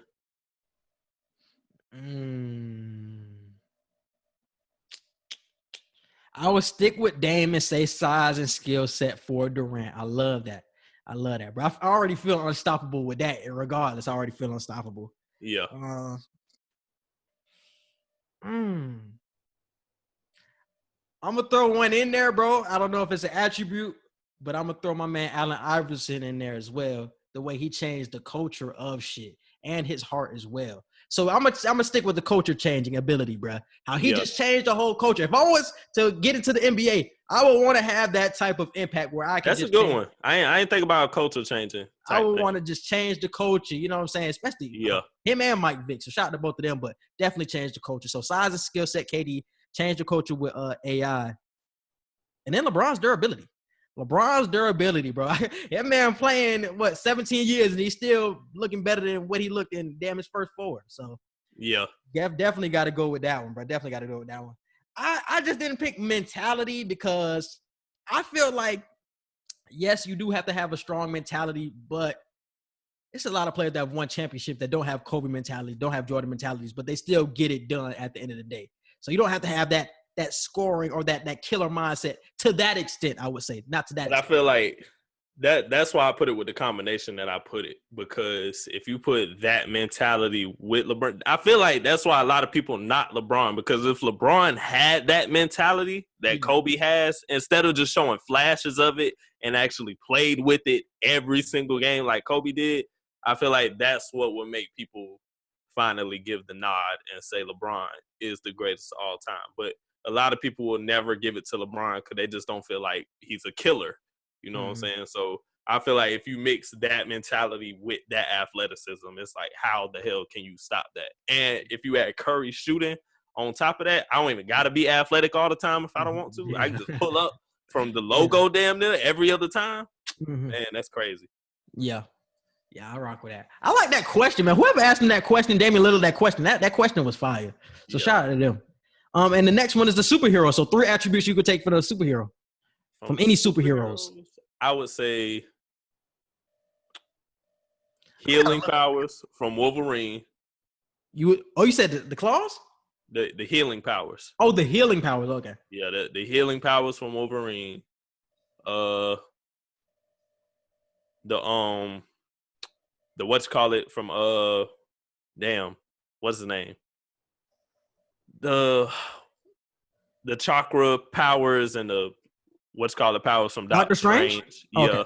I don't know what kind of the wizard and chakra powers from Doctor Strange. And That's a good one.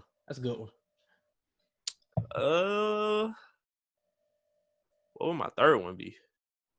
I love Spider-Man, so Spidey powers.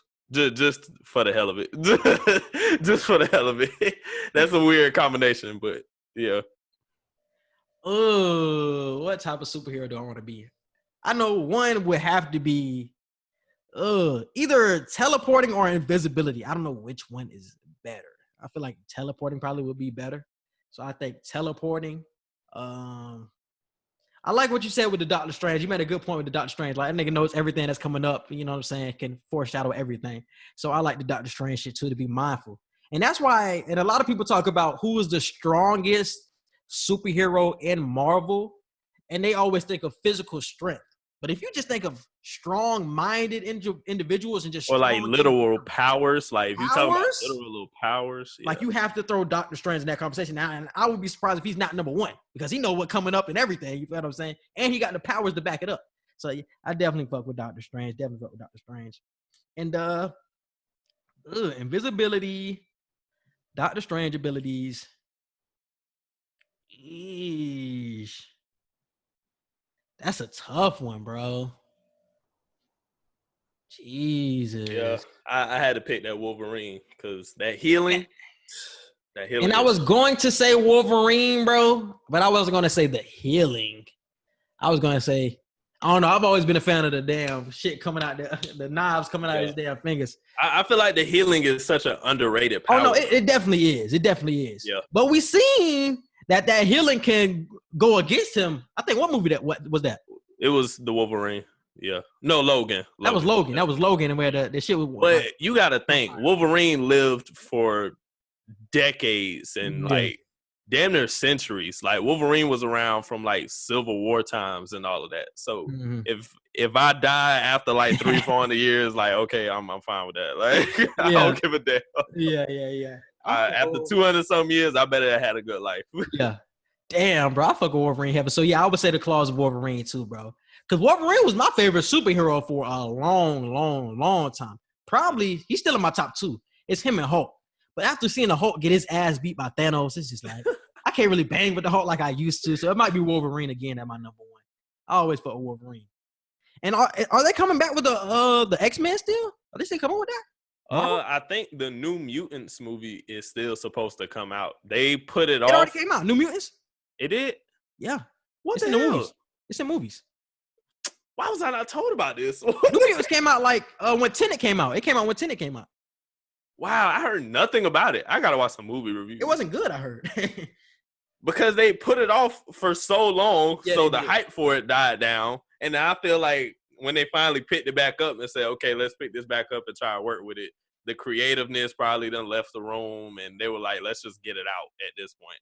So I'm gonna be disappointed if it really. It looked like the same movie because the trailer has been around forever. Yes, the it's trailer been around came out like 2-3 years ago. 4 or 5 years almost. Like, yeah, it came out a long ass time ago, and it looked like the same characters, the same film was the same film that was in those trailers. So did you even improve anything for this film? When did Logan come out? 2017. 17.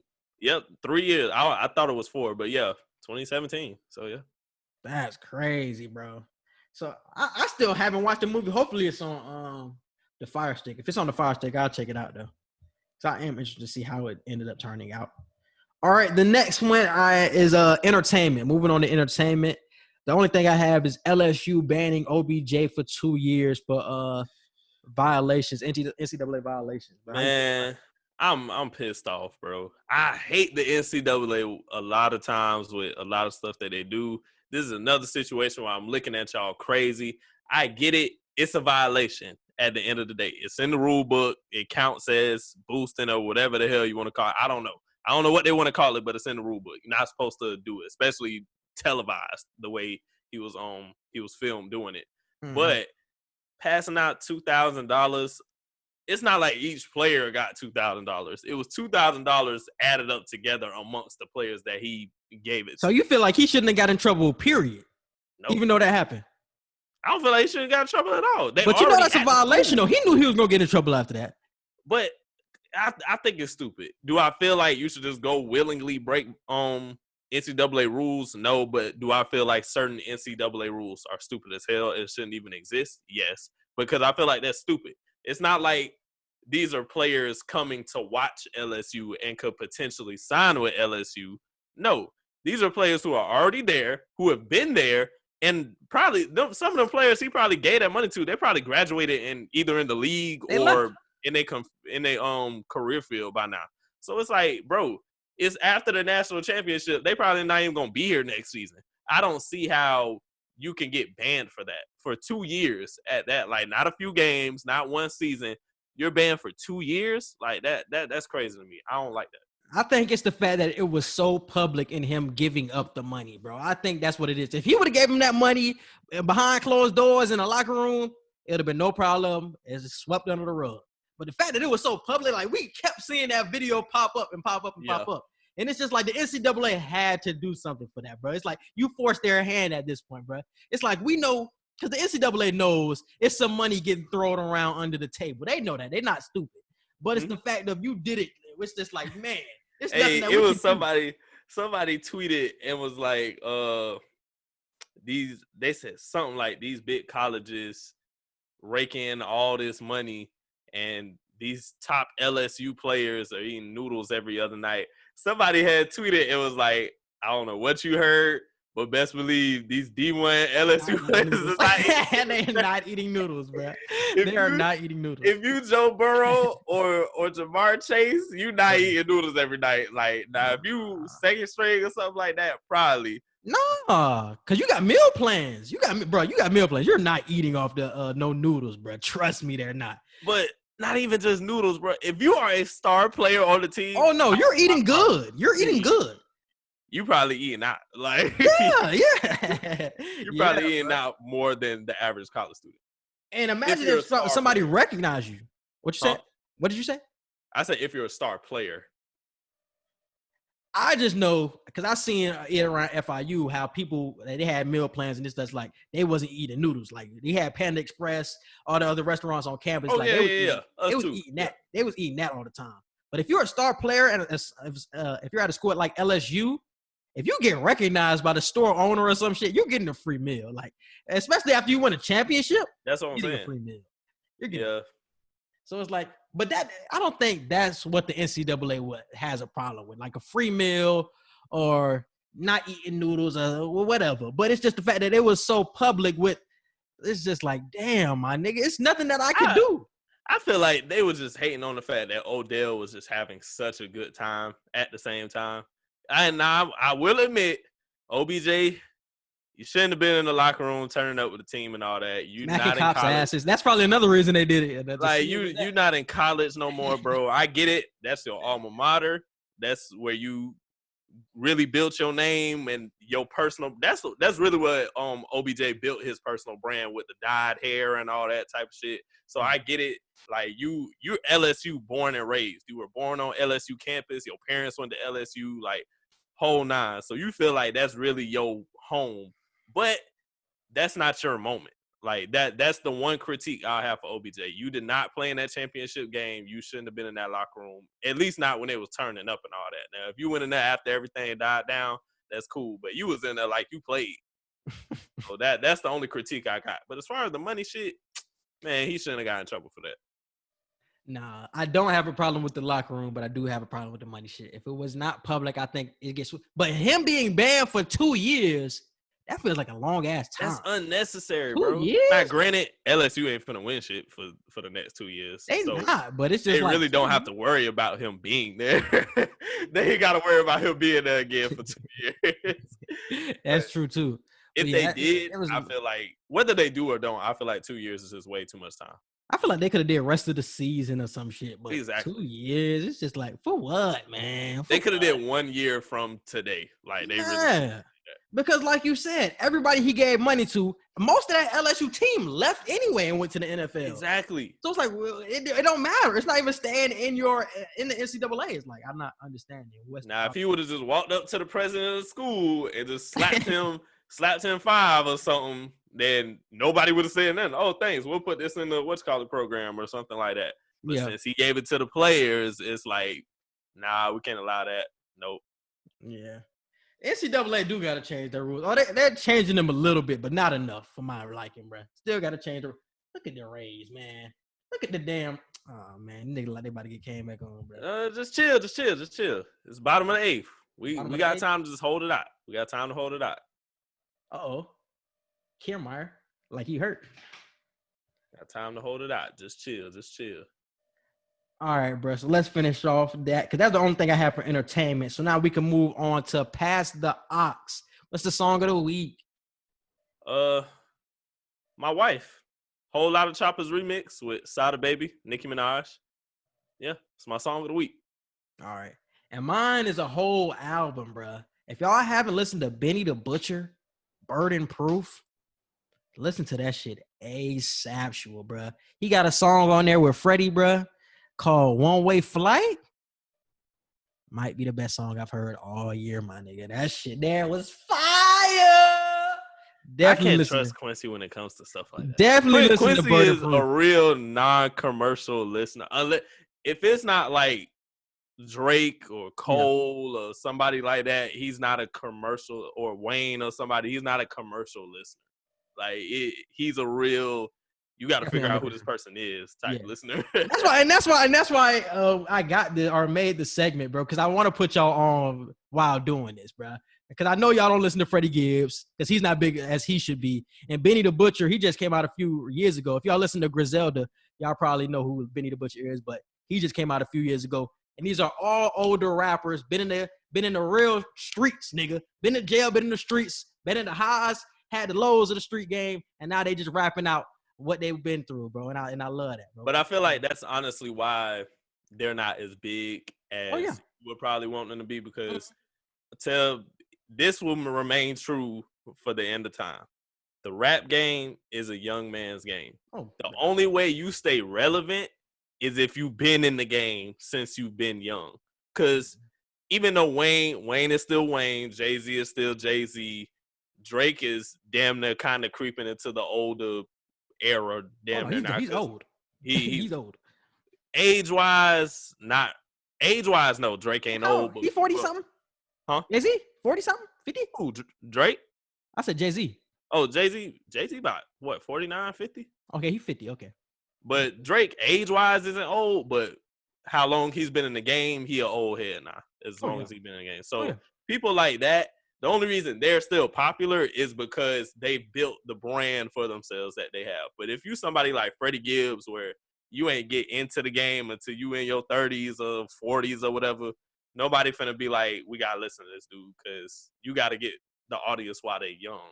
If you don't get them while they're young, it's gonna be like, hey, you'll have older people listening to you, but they ain't gonna boost you up on social media like how young people would. Exactly, and that's really the thing, bro. And that's the audience that he is missing, bro. I feel like more white people bang with Freddie Gibbs and the Benny the Butchers and shit like that, probably, than the black folks, the younger black folks especially, man. And they be dropping hella knowledge on these tracks. I'm telling y'all, but it's just like Edgar made a good point. That was a good point that you made with that, bro. So I never thought about it like that either. So that is a great point that you made with that, bro. Because there are people that you have to get put on to. It's like you're not going to find out about them because obviously they're not commercial. They're not on anybody's albums or anything like that. You feel me what I'm saying? So I feel like the oldest you can really come out and still like get the young audience is like 25, 26. If you come out any later than 25 or 26, you probably ain't finna get the wave like that. Yeah, because he didn't sign. He didn't come out until he was 29. Freddie didn't. Or with his first album, at least. But he signed a record deal when he was 24, but he really didn't start making music till like 2011. Because I was listening to that shit earlier today. So he was about 29. So, yeah, basically what you said. So that's definitely a good point. I ain't never think about that. But I'm trying to put y'all on now. It's still good music, nigga. Yeah. Benny the Butcher, Freddie Gibbs, man, Conway. Check out all them. Rock Marciano. Check out all of them, bro. Most definitely. And check out their album. Oh, I think Kodak got a new album coming out in November. So shout out to Kodak. Not in jail? Huh? Is Kodak not in jail still? He is. People drop music from him. I was say people drop music. I thought some shit changed. Nah, people drop music from jail all the time. He did before though. He dropped music from jail before. Yeah. Institution, I'm not really the type to say free people after they go to jail like the 11th time. So I ain't finna sit here and just be like free Kodak. But I do hope he's safe in jail. I don't want him continuing to get mistreated, how he's been getting mistreated and abused in jail. Nobody deserves that. Oh, he's been getting beat up? Yeah, from what he's been presenting to his lawyers and in court and all that, he's saying he's been beaten, mistreated by COs and all that type of stuff. So I don't feel like he deserves to go through that. But am I going to sit here and just scream free you? No, I ain't going to do that because you've been making too many stupid mistakes. You got to learn, do your time, learn your consequences. And when you come out, I'll have change for real this time. Don't just say change it. for real. Cause I always wanted a free Kodak shirt like the first 1 or 2 times when he got locked up, but I was like, when he get out, I don't like wearing free people shirts when they out of jail, because it's like the only one I will wear is the free Angela Davis shirt. Like if I were to buy a free Angela Davis shirt, that's iconic. That's an iconic free somebody shirt. But other than that, I ain't wearing a free nobody shirt. I ain't gonna walk around with a free Meek Mill shirt or none of that, because y'all out of jail. I feel like that's kind of putting it in the air to put y'all back in there. Yeah, that's true too. But was Institution his first one that he dropped when he was in jail? Ooh, damn, that's probably my favorite one. Institution, probably my favorite. Did he drop? I don't think, was Yak in jail? I swear he was in jail. I don't know. I gotta ask. That was 2015, 2016, no? Yeah, he dropped Lil Big Pop 2016. Yeah, and it was before that. Yeah. Was he like? I gotta ask my cousin. My cousin probably know. Yeah, and that's my favorite one. So if he dropping music like Institution in jail, like, hey nigga, give me that, nigga. Give me that ASAP. What's my favorite Kodak project? Oh, Institution? No, I'm wondering what's my favorite one. Is it Lil Big Pop? Might be Lil Big Pop. Not gonna lie to you. I be on that little Caesar shit. I read it. On the motherfucking bread with a damn jelly. That's my shit. Yeah, look, I think Lil Big Pop, Institution for sure. Institution had that gospel on there. That gospel was riding in high school. What? Gospel was riding in high school, my nigga. Oh my goodness. Yeah, Kodak don't really miss that. I will say, I'm not gonna lie. What's the one that he dropped? What's it called? Testimony or something like that? Oh yeah, I ain't even listened to him recently. The one with Malcolm XXX and Testimony and Could Have Been Different. That's one of my favorite projects from him too, because he sounds so much more evolved mentally on that album. So I love that album. But yeah, so I'll say that Lil Big Pop, Institution, and can't think of the name of that one, but I think it's Testimony or something like that. Yeah. All attention on me. Hey, that was my shit. But I think that is it for the podcast, bro. You can hit them with the social media. You can follow us on Twitter at QE Podcast 1. You can follow us on Instagram at Q_and_E_podcast. You can follow and like our Facebook page, Q&E Podcast. Don't forget to subscribe to our YouTube channel. Click the notification bell and hit all so you can see anytime that we drop new episodes. Our email, QANDEPodcast@gmail.com for any business inquiries, questions, concerns, fan mail. We'll get back to you on there as soon as we can. You can hit Quincy up on Twitter at Q_Hicks3. You can hit me up at EdgarMartin97. You can follow Quincy on Instagram at QHicks Production, and you can hit me up at Edgar Martin Official. Shout out to Blue Collar Media Group and MTMV Sports. Yes, and definitely subscribe to us on all of our podcast platforms. We're on Apple Podcasts, Google Podcasts, Spotify, iHeartRadio, so definitely check us out. But we appreciate y'all for listening, and we are out. Peace.